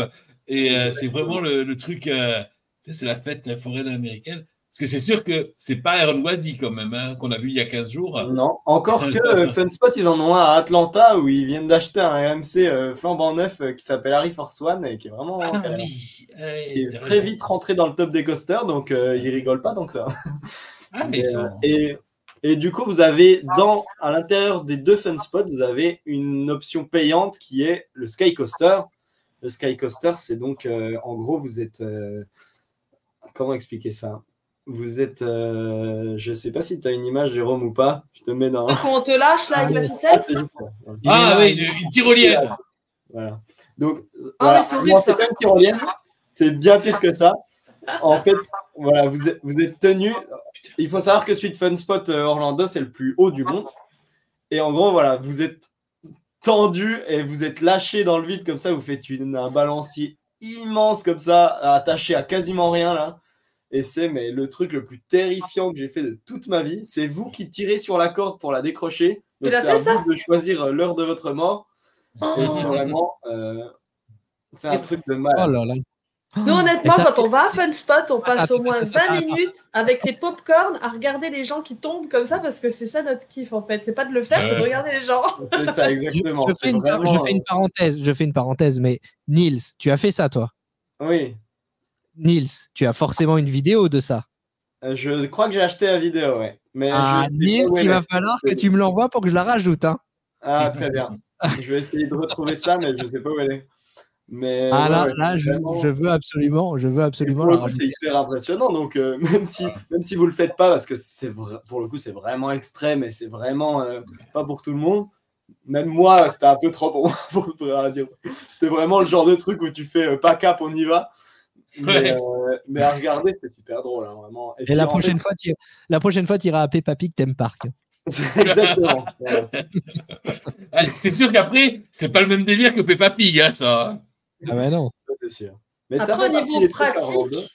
au niveau pratique sur Old Town et Fun Spot, donc c'est au même endroit, c'est vraiment collé, on peut faire tout à pied, mais il faut se garer avant. Donc ça dépend, est-ce qu'on veut juste faire les rides, et là il faut y aller plutôt la journée parce qu'il n'y a pas beaucoup de monde. Par contre, si vous voulez l'ambiance du soir avec les concerts, avec le monde, avec les voitures, etc., il vaut mieux y aller le week-end et le soir, mais il n'y a plus de place pour se garer et ils commencent à faire les parkings annexes payants. Donc, si vous voulez faire ça, il vaut mieux y aller, je conseillerais, en milieu d'après-midi, faire les rails quand il n'y a pas trop de monde et profiter de Old Town, des restaurants et de la musique après, quand c'est le soir. Moi, c'est ce que je conseillerais. Il doit y avoir le même système que j'avais vu, ça m'avait vachement surpris, mais j'avais trouvé ça. Les Américains sont quand même, ils ont l'esprit d'entreprise. Quand on était à la Tampa pour le match, il y a les gens qui louent leur jardin. Et donc, ils prennent la carte bleue et tout. Et en fait, plus tu te rapproches, quand tu es assez loin, c'est $2, $5, $10. 10, 20, 25. Ah oui. Le Business is business. Mais le truc, c'est quoi? C'est que les mecs, ils prennent la carte bleue, ils ont leur truc PayPal et tout, et tu viens et ils t'alpaguent. PayPal Pig. Oui. Et si tu veux, et toi, tu te gardes dans leur jardin, tranquille. Et il y en a, ils t'as le coca inclus. Voilà. Puisqu'on parle d'argent, l'entrée à Fun Spot, vous l'avez peut-être dit, mais comme j'étais en train de bidouiller avec les images, elle est de combien? Alors, moi, j'ai payé du coup $80, je crois, à la journée. Je pense que ça aura augmenté d'ici à ce que vous alliez en Floride, nos chers auditeurs. Mais voilà. En fait, tu payes pas l'entrée, tu rentres gratuitement, mais tu payes, si tu veux, un pass pour faire plusieurs attractions ou bien par attraction. Donc, tu n'es pas obligé de payer pour rentrer, tu peux te promener gratuitement. Complètement. Et donc soit tu payes par attraction, c'est ça, soit tu payes $80 et tu as accès à toutes les attractions que tu veux sur les deux Fun Spots. En gros, c'est un bracelet pour la journée. Soit tu peux prendre un pass annuel, je ne sais plus combien c'est exactement, mais je pense que je ferais ça. C'est dans les 200 et quelques, mais il y a des offres de temps en temps. Parce qu'en fait, il y a juste un souci avec le pass annuel, ça il faut le savoir. Parce que voilà, quand on vient en vacances ou quand on vient là, c'est différent. Moi, j'avais pris le pass annuel et je ne sais pas que je m'étais fait avoir, mais le souci, c'est que ce n'est pas de date à date, c'est de janvier à décembre. Ah. Donc, si on l'achète en janvier, c'est bien. Si on l'achète en novembre, c'est pas bien. Voilà. C'est marrant. J'ai pas l'habitude de ça. Donc, Okay. Voilà, même Neil, ça prend des choses dans ce podcast. Ouais, c'est ça. Et alors, ce qu'il faut savoir, c'est que moi, j'y suis allé en novembre et en journée, mais quand j'y étais, il y avait, quand je dis personne, mais c'est plus. Ah oui, la journée, il n'y a personne. Hein. Vraiment, plus d'employés que de clients, c'est vraiment pas une expression, quoi. Et au point où nous, en fait, on est arrivé, tout avait l'air fermé, on s'est dit, on s'est fait baiser. Et en fait, il faut aller voir. On s'est fait avoir. Je veux faire ça, et il t'ouvre l'attraction pour toi, tout seul. C'est ça. Il y a un gars qui te suit et qui t'ouvre l'attraction, qui tourne la clé et qui te fait monter dans le truc. Donc vraiment, si vous vouliez faire un défi, on reste dans le même coaster toute la journée, c'est là-bas qu'il faut le faire, hein, vraiment. Mais c'est fou parce que je vais te dire, en préparant cet épisode, Fun Spot, c'est pas franchement le parc qui m'est venu à l'esprit tout de suite. Et d'ailleurs, je suis passé à côté lors de mon premier séjour et je me suis dit, mais mon Dieu, il y a vraiment de tout comme parc d'attractions à Orlando, quoi. Il y a vraiment le haut du panier Walt Disney World Universal et puis derrière, il y a les petits parcs d'attractions entre guillemets un peu minables. Et de ce que vous m'en dites, ça n'a pas l'air si mal que ça finalement. Mais non, en plus, il y en a plein, hein. Il n'y en a pas qu'un, et c'est une franchise, hein, les Fun Spots dans les États-Unis, il y en a partout. Hein. C'est ça. Et il y a un truc qui a ouvert, c'est un milliardaire qui a ouvert ça dans un ancien centre commercial. Ça s'appelle Disneyland. Ouais. Et ça, tu l'as fait, Fanny, ou Nice? Plusieurs fois, j'y suis allée plusieurs fois. Ouais. J'adore. Et ça, franchement, c'est un super endroit aussi. C'est bien quand il pleut. Alors, attendez. Si vous êtes en vacances et qu'il pleut, on va trop vite. Vous allez trop vite. J'ai retrouvé les images. Alors, c'était pas prévu qu'on parle de Disneyland. Alors, Disneyland, c'est quoi? Expliquez-moi. Si tu veux, c'est un milliardaire qui a fait fortune. Il a racheté un centre commercial désaffecté et il a mis tout ce qu'il éclatait. Des flippers, des bagnoles, un kart. Au départ, c'est surtout sa collection de voitures, parce qu'il a une collection de voitures immense et il ne savait pas où la mettre, donc il a commencé par sa collection de voitures. Et il a dit, je vais faire une espèce de musée des voitures, Et je pense que l'endroit était tellement grand qu'il a commencé à sous-louer à d'autres trucs. Donc, tu peux jouer au flipper, tu peux lancer des haches, il y a un gros Bass Pro Shop, tu peux acheter des cannes à pêche, tu peux faire du kart, c'est devenu tout et n'importe quoi. Vraiment, ça n'a aucun sens. C'est génial. C'est trop bien. Franchement, c'est le truc. Voilà, on devait le faire encore une fois, on l'a pas fait, mais prochaine fois, j'y vais, c'est clair. Ah non, mais alors, ils ont la voiture la plus longue du monde que tu peux voir. Tu peux pas monter dedans, mais tu peux la voir. C'est la plus grosse collection de voitures privées. Et ça roule pas, ça. C'est impossible à faire rouler dans les virages. Et il a plein de voitures qui roulent pas, mais c'est marrant. Le pire, c'est pour te garer. Hein. La taille de cette collection, si vous l'avez pas vu en vrai, ça n'a aucun sens. Le nombre de voitures dans cet entrepôt, mais c'est complètement aberrant. Au point où vous avez vraiment un espèce de musée de la voiture où vous avez 200 millions de salles, vous avez l'impression que vous n'allez jamais finir. Et même avec ça, dans tout le bâtiment, vous retrouvez des voitures exposées un peu partout, tellement il y en a, ils savent plus quoi en faire. Et alors, voilà, donc ils ont une collection de James Bond, mais à tomber par terre. Moi qui suis fan de James Bond, je suis resté des heures et des heures. Ils ont le jet privé de Goldfinger, genre au milieu de la salle, vous avez les voitures, les gadgets, les bordels. Et au milieu de la salle, vous avez un jet privé qui a servi au film, qui est là, genre posé, il s'en sert pas. Il a un jet privé, mais pour sa collection, quoi. C'est même pas pour s'en servir. Ça n'a ce qu'ils font maintenant comme événement, j'ai vu, il y a tout un coup là. En fait, comme c'est un ancien centre commercial, c'est des allées avec des boutiques vides et ils ont mis les voitures par thème là. Et il y a un endroit où c'est rangé par année. Donc les années 30, les années 40, etc. Et là, ils ont rechangé en fait les voitures comme elles sont garées. Ils ont laissé de la place au milieu et vous pouvez demander à louer la salle pour faire des repas. Donc en fait, voilà, ils font pas à manger et tout ça, mais vous pouvez manger au milieu des voitures. Ils installent la table, tout ça, et puis vous venez et vous vous installez là pour manger au milieu des voitures pour faire un anniversaire ou un truc comme ça. Donc je trouvais ça mais complètement fou et pourquoi pas quoi. Ouais, mais il y a une collection de Vespa, je pense qu'il a rien que les Vespa, il doit en avoir mais 300 quoi. Bah, c'est sans fin, c'est sans fin. C'est par étage, il y a 4 étages de Vespa rangés vraiment coude à coude dans une salle entière, ça n'a vraiment. Il y a une salle spéciale aussi armée avec des tanks, avec des mannequins, avec les costumes d'époque. Il y a des thèmes sur les films. Il y a plein de ce qui m'intéressait surtout, c'était les films. Et vraiment, il a une collection de malades. Genre vraiment, je crois qu'il a 6 ou 7 Batmobiles de tous les films différents et tout. Et toutes les voitures sont en parfait état. Il a une DeLorean de Retour à le futur. Il a vraiment. Autant qu'on n'ait pas de McDo. Bon, tu connais pas de trucs comme ça, oui, ça m'embête. Tu voudrais une Batmobile dans ton jardin, Alain?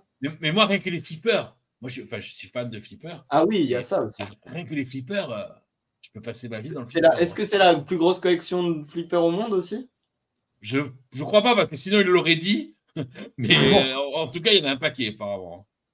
The Pinball Place. Alors, il faut savoir que les flippers, du coup, tu payes à l'heure, je crois, pour pouvoir... Ou à la journée. 50, 60 flippers.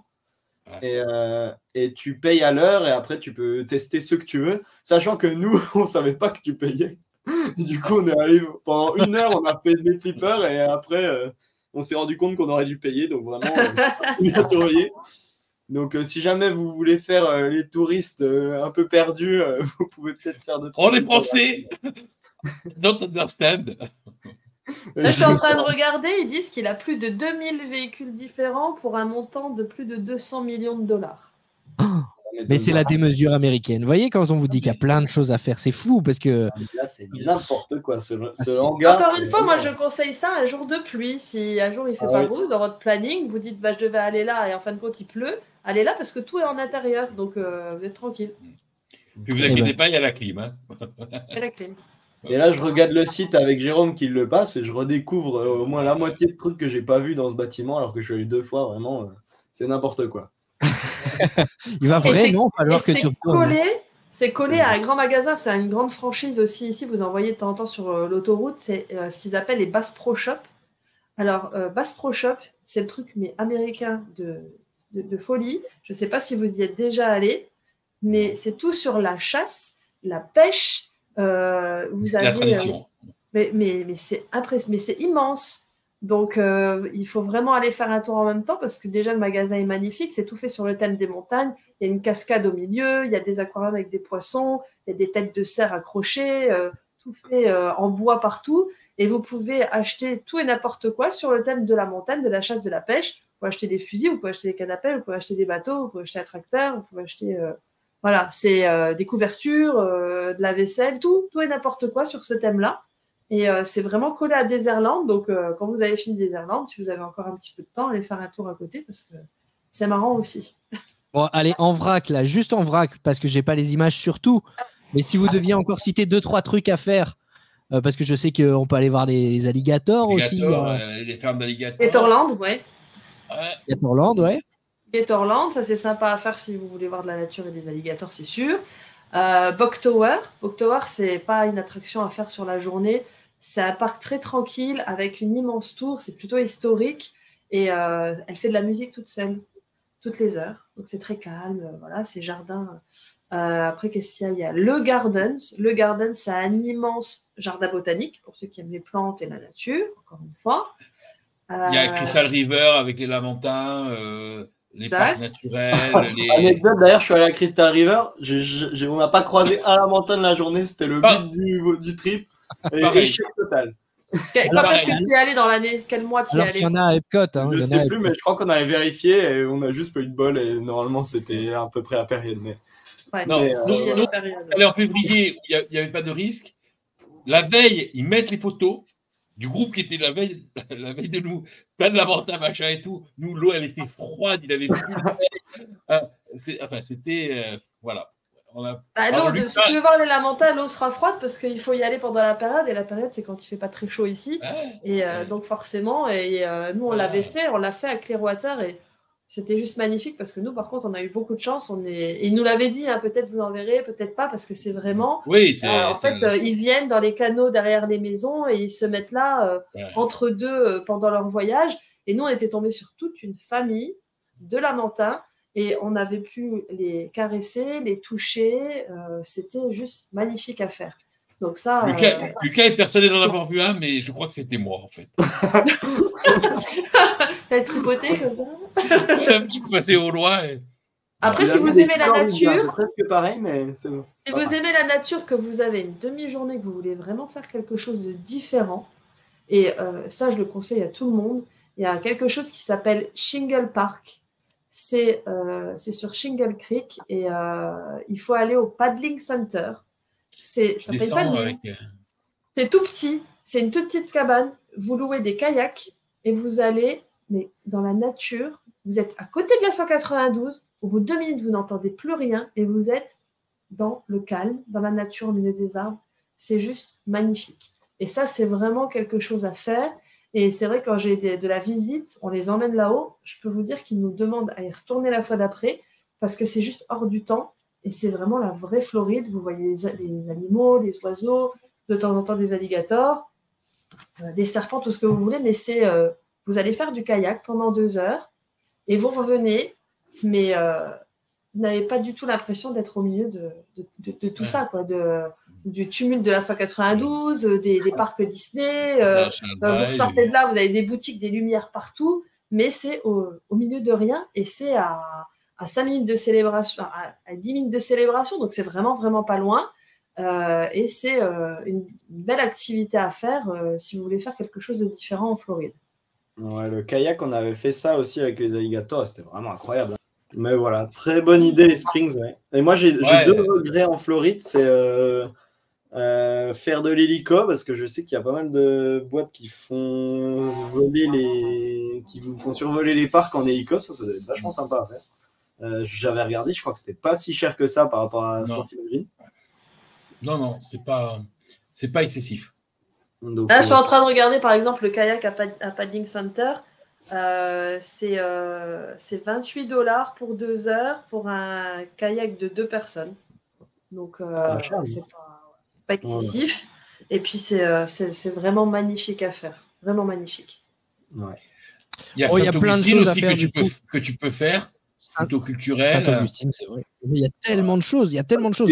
Et Et il va après, falloir qu'on s'arrête. Quand Alors, on on part a sur les la villes, Floride c'est plus les entière, on parcs, écoute c'est les les villes carrément. Mais oui, il y a plein de Ouais. choses à faire. Saint-Augustine, c'est Ah, si on magnifique. part sur. Et puis, il y a Miami, Fort Lauderdale.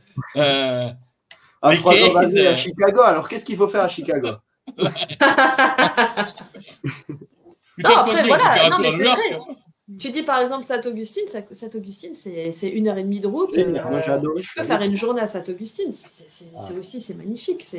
Moi, j'adore y aller aussi. Mais c'est ce que je disais tout à l'heure. 7 ans ici, on n'a pas fini encore de faire le tour. Donc, on a encore du sujet pour les podcasts. Et on n'a même pas parlé des plages. On n'a pas parlé des plages. C'est un endroit avec du sable et vous pouvez vous baigner. Voilà, on a parlé des plages. Non, mais il y a des plages avec des algues bioluminescentes. Oui, c'est vrai. Mais c'est pas des plages, c'est plutôt des cryptes, mais ouais. Il y a ça aussi, ouais. Mais voilà, ça c'est autre chose d'en parler des parcs, mais on peut faire aussi, c'est vrai, un jour un épisode sur toutes les villes à visiter autour, comme on en parlait tout à l'heure, Winter Garden, Winter Park, tout ça, voilà, il y a plein de choses à faire. À 20 minutes, 1h30 des parcs, parce que la Floride, c'est simple, hein, c'est tout droit, donc côte est, côte ouest, 1h. Hein, voilà. Donc tout est près, tout est loin, mais si on a une voiture, il y a plein de sorties à faire sur la journée. Si on en a ras la casquette des parcs, qu'on veut faire autre chose, ou qu'on veut faire du culturel ou de l'historique, voilà, il y a plein de choses à faire aussi, faut pas oublier. Et les matchs de NBA, les matchs de NFL, et les matchs de baseball. Les concerts. Les concerts. Ouais. Après, du bioluminescent, il y en a Hollande Avatar, hein, donc je sais pas pourquoi on s'en réfère à aller Pas besoin de se mouiller. On va répondre aux questions de nos auditeurs parce qu'il y en a quelques-unes sur toutes les choses qu'il y a à faire du coup autour de Walt Disney World. Et en l'occurrence, on va prendre une première question. Comme Legoland est à au moins 1 heure de route d'Orlando, est-ce que ça vaut le coup de s'y rendre? Est-ce que c'est intéressant en famille avec de jeunes enfants? Et si nous n'avons pas de location de voiture, est-ce qu'il existe un système d'autobus pour se rendre à Legoland depuis Orlando? C'est une question des questions de Mélissa. On a été bon parce qu'on a tout anticipé. déjà répondu. On a tout dit. Alors, Mélissa, c'est quoi ton propre avis? Mélissa qui nous demande, pour une journée de repos sans parc, est-ce que Crayola Experience serait une belle alternative? Alors Crayola Experience, c'est au Florida Mall justement, on en parlait tout à l'heure. Ouais. C'est la marque Crayola qui a ouvert une ère de jeux, d'activités, c'est ça, d'activités autour du dessin. C'est ça, j'y suis jamais allée, mais je connais très bien. Et encore une fois, je pense que c'est plus pour les tout petits. Après, voilà. Moi, personnellement, je n'irai pas pendant mes vacances s'il fait beau. J'irai plutôt visiter quelque part en extérieur, comme je disais, même aller je sais pas, à la piscine, dans un parc aquatique, quelque chose comme ça, parce que Crayola Experience, c'est quand même connu pour le truc qu'on fait si vraiment il fait moche dehors et qu'il n'y a rien d'autre à faire. Mais voilà quoi, c'est. Oui, il y a plus de choses à faire. Ou le musée de Madame Tussaud. Mais il y a plein, voilà. À moins que tu aies un enfant qui pas vraiment. Ça peut être sympa, mais je le mettrai pas dans mon emploi du temps des vacances forcément. Ouais. Voilà. Après, si tu as un petit Picasso en couche-culotte qui passe son temps à dessiner, ça peut être aussi quelque chose qui le fasse kiffer. Ça dépend vraiment de tes enfants et tout ça, mais c'est loin d'être prioritaire sur la to-do list. C'est vrai. Bien. Eh bien, nouvelle question. On va répondre encore à une question de Mélissa. Quel serait le meilleur mini-golf à visiter en famille à Orlando? Moi, j'en ai fait beaucoup et ils sont tous bien. Franchement, franchement, notre préféré à nous, c'est celui du City Walk à Universal parce qu'il est varié, etc.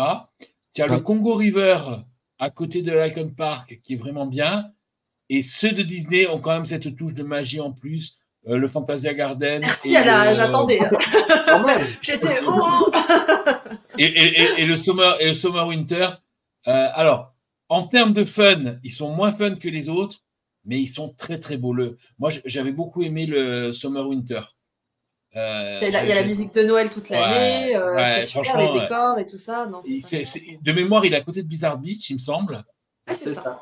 Et franchement, c'est le moyen de conclure. Idéalement, tu as fait ta journée à Blizzard Beach, tu sors là, c'est un super moment. Mais le plus fun, c'est quand même celui du City Walk. Et le Congo River, il est vachement sympa. Dans les thèmes, dans les décors, c'est vraiment grandiose. Et je me suis trompé, c'est pas le Congo River qui est à côté des Fun Park, c'est celui sur le thème des pirates. Et il est super top. Il est vraiment spectaculaire en termes de décor. Voilà. Merci.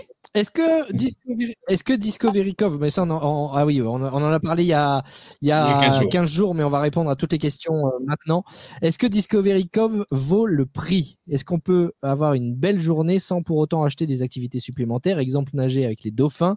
Est-ce que la nourriture est bonne à Discovery Cove? La boisson à volonté? Qui veut répondre à ça? Moi, j'y suis jamais allé, c'est sur ma... On sait pas. Alors moi, j'y suis allé. J'y suis allé la première année. Franchement, ça vaut le prix. C'est vraiment une super journée. C'est vrai que c'est relatif, c'est très cher, mais ça vaut le prix. Déjà parce que le nombre d'entrées est limité. Donc, tu sais que tu vas avoir tout est compris. La bouffe est quand même moyenne. Hein, c'est pas non plus, mais ça se mange. C'est de la bouffe de parc. Voilà, exactement. Et oui, tu peux faire les activités, tu peux passer une très très belle journée sans les activités supplémentaires. Nous, on avait fait la nage avec les dauphins.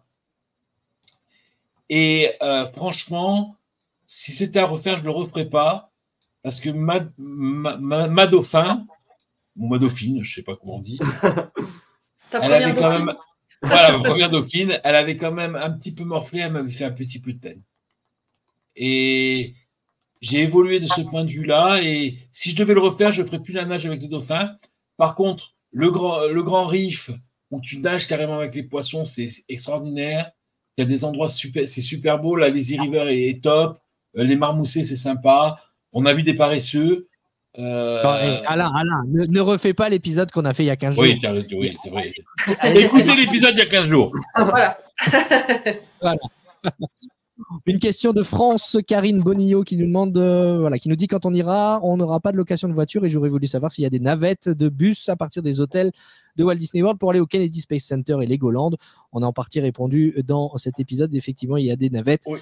Mais pas des hôtels de Disney par contre. Des hôtels extérieurs, mais pas les hôtels de Disney. Voilà, Greyline, vous allez sur Greyline, G-R-A-Y plus loin, Line, L-I-N-E. Vous allez trouver toutes les informations sur le site Viator ou Get Your Guide. Alors, une question de Gaël. Vas-y, tu peux la lire, Alain?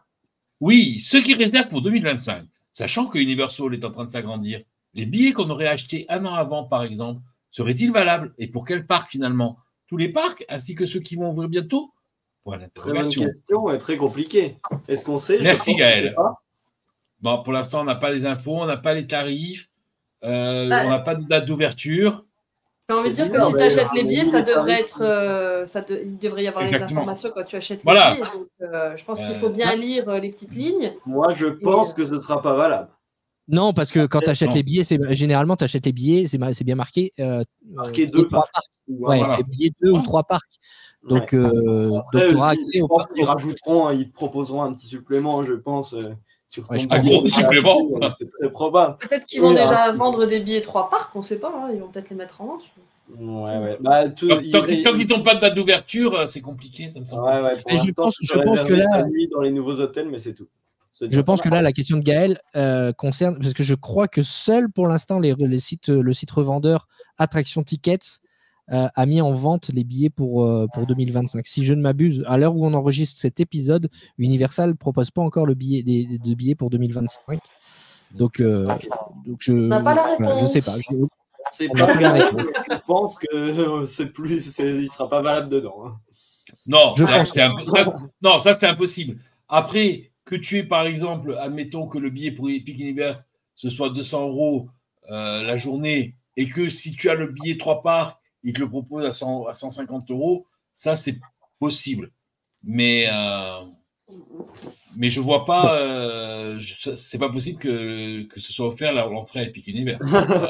Alors là, franchement, oui, je me fais tatouer si Legoland sur le torse. League, Universal n'offre pas Epic Universe. Exactement. C'est clair.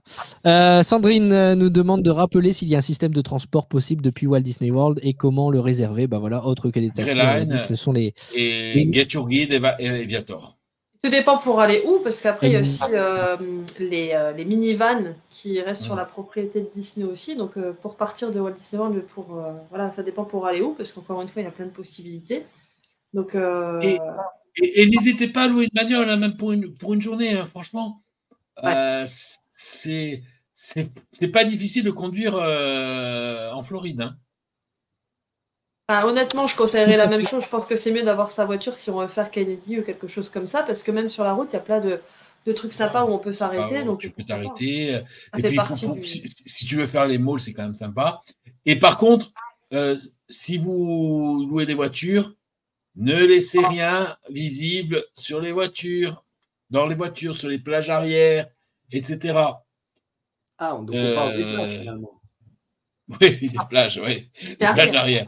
Non, ne laissez rien de visible. Il faut Pourquoi tu nous dis ça, Alain? Tentations. Bah, parce que j'ai lu. Non, moi j'ai pas eu ce problème parce que je suis d'un naturel très prudent. Mais j'ai lu le récit de quelqu'un qui avait loué la bagnole et qui se sont tout fait piquer, quoi. Ouais, j'ai envie de dire comme partout. Hein. Ah oui, non, tu me l'avais envoyé et cette personne avait contacté effectivement le loueur de voiture et le loueur de voiture lui avait dit que c'était au moins le 4e ou 5e dans la journée. Voilà. Donc effectivement, il peut y avoir certaines périodes, certains moments où voilà. comme partout. D'ailleurs, Alain est en Floride, c'est bizarre. Hein. Allez, on termine avec une question de Dimitri. Dimitri, on t'invite à écouter l'épisode d'il y a 15 jours, mais on va répondre quand même à ta question. Est-ce que Busch Garden est loin de Walt Disney World et Universal Orlando Resort? Que pensez-vous de ce parc et faut-il le visiter absolument? Busch Gardens, qui veut répondre? Alors, est-ce que c'est loin? Oui et non. C'est quoi? C'est 2 heures de bagnole? 2h30? Un peu moins, je crois, 1h30. Ouais, moi j'avais mis 2 heures parce que ça dépend du trafic, on va dire. 1h30, 2 heures. Voilà, 1h30, 2 heures. Ouais, on s'était pris un orage. Je devais être à 40, des trombes d'eau. Et à un moment donné, j'ai dit putain, là, on va s'arrêter parce que. C'est tropical ici. Hein. Ah ouais. Je te dis pas, on était dans la Mustang décapotable. J'ai dit si la capote elle s'ouvre, on se noie. Nous, ça nous arrive dans l'autre sens. Avec la capote ouverte, il commence à pleuvoir, on ne savait plus la fermer. C'était ça. Ah ouais. Et est-ce qu'il faut d'après Maps. Et est-ce qu'il faut le faire? Oui, si vous aimez les sensations fortes et les coasters, il faut y aller absolument. Accessoirement, si quoi que ce soit d'autre, non. Voilà. Non, attention, c'est pas un parking à coaster, c'est un très beau parc. Ouais. C'est vert, c'est spacieux, il y a des animaux, il y a des super coasters. Maintenant, si c'est pour voir des animaux, il vaut mieux faire Animal Kingdom. Encore que finalement, il n'y a pas grand monde à Busch Gardens, c'est un peu moins cher. Donc, si vous voulez voir des animaux, ils ont quand même une immense plaine avec plein d'animaux. Vous avez un train qui passe. Vous avez des expéditions en Jeep. Moi, je n'ai pas fait, mais il paraît que c'est pas mal et c'est beaucoup moins cher qu'Animal Kingdom aussi. Donc, si vous n'avez pas les moyens de faire les tours un peu VIP de Animal Kingdom, ça peut sûrement être une bonne alternative, je pense. Non, mais ce que je veux dire par là, c'est que si vous y allez avec 2 ados, oui, vous remarquez qu'on a tout dit déjà. Exactement. Si vous voulez plus d'infos. Pardon, Jérôme. C'est vrai qu'on a tout dit il y a 2 semaines. Donc, en résumé, tout dépend ce que vous recherchez. Voilà, c'est ça. Disons que si vous êtes le public de Legoland, je ne pense pas qu'il faut que vous alliez à Busch Gardens et inversement. Exactement. Très bien. C'est deux conceptions du parc à thème un peu différentes. Attends, il y a un truc, il y a un parc dont on n'a pas parlé. C'est Hollyworld. Ah, mais ça a fermé. C'est fermé. Ah, ça a fermé? Oui. C'était mon rêve d'y aller, mais ça a fermé. Et ben on va fermer aussi cet épisode. On va aussi fermer cet épisode là-dessus. Exactement. Je pense qu'on vous a donné plein d'idées pour aller voir et explorer un petit peu tout ce qui se fait autour d'Orlando, entre SeaWorld, Busch Gardens, Discovery Cove dont on a parlé il y a 15 jours. Et là, on a un peu brossé un petit peu tout ce qui se faisait, Kennedy Space Center, Legoland, Icon Park, Daisyland, Fun Spot. Voilà. Vous avez tous voilà, la matière pour. Ce que je vais faire, c'est que je vais aussi diviser cet épisode. Donc, il sera disponible en un seul morceau. Et puis aussi, je vais essayer de faire des petites capsules sur chaque destination dont on a parlé. Comme ça, vous pourrez aller piocher ce dont vous avez envie. Si vous voulez juste écouter la partie sur le Kennedy Space Center, c'est vrai que tu n'as pas assez de boulot, Jérôme. Mais oui, mais on fait tout pour nos auditeurs. Merci à vous, les amis, d'avoir été avec moi ce soir. Ou Alain dit t'as pas assez de boulot, par exemple, ça fait du boulot, ça. C'est vrai. Merci d'avoir été avec moi. Alain est responsable de 50% des coupes. Alain, dis 2-3 promos qu'on rigole. Bon, allez, on va pouvoir le terminer cet épisode. Merci à vous, les amis. Merci. Ciao, Jérôme, merci à toi. À bientôt. Et à très bientôt. Ah, attends, une dédicace à Stéphane qui, au moment où on enregistre, arrive à Disney World, à Orlando, mais qui sera rentré quand il écoutera ce podcast. Ah, ok. Oh, c'est horrible.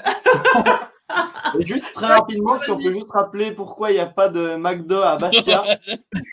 Et en Corse, seule région d'Europe. Cet épisode, c'est n'importe quoi. Allez, merci.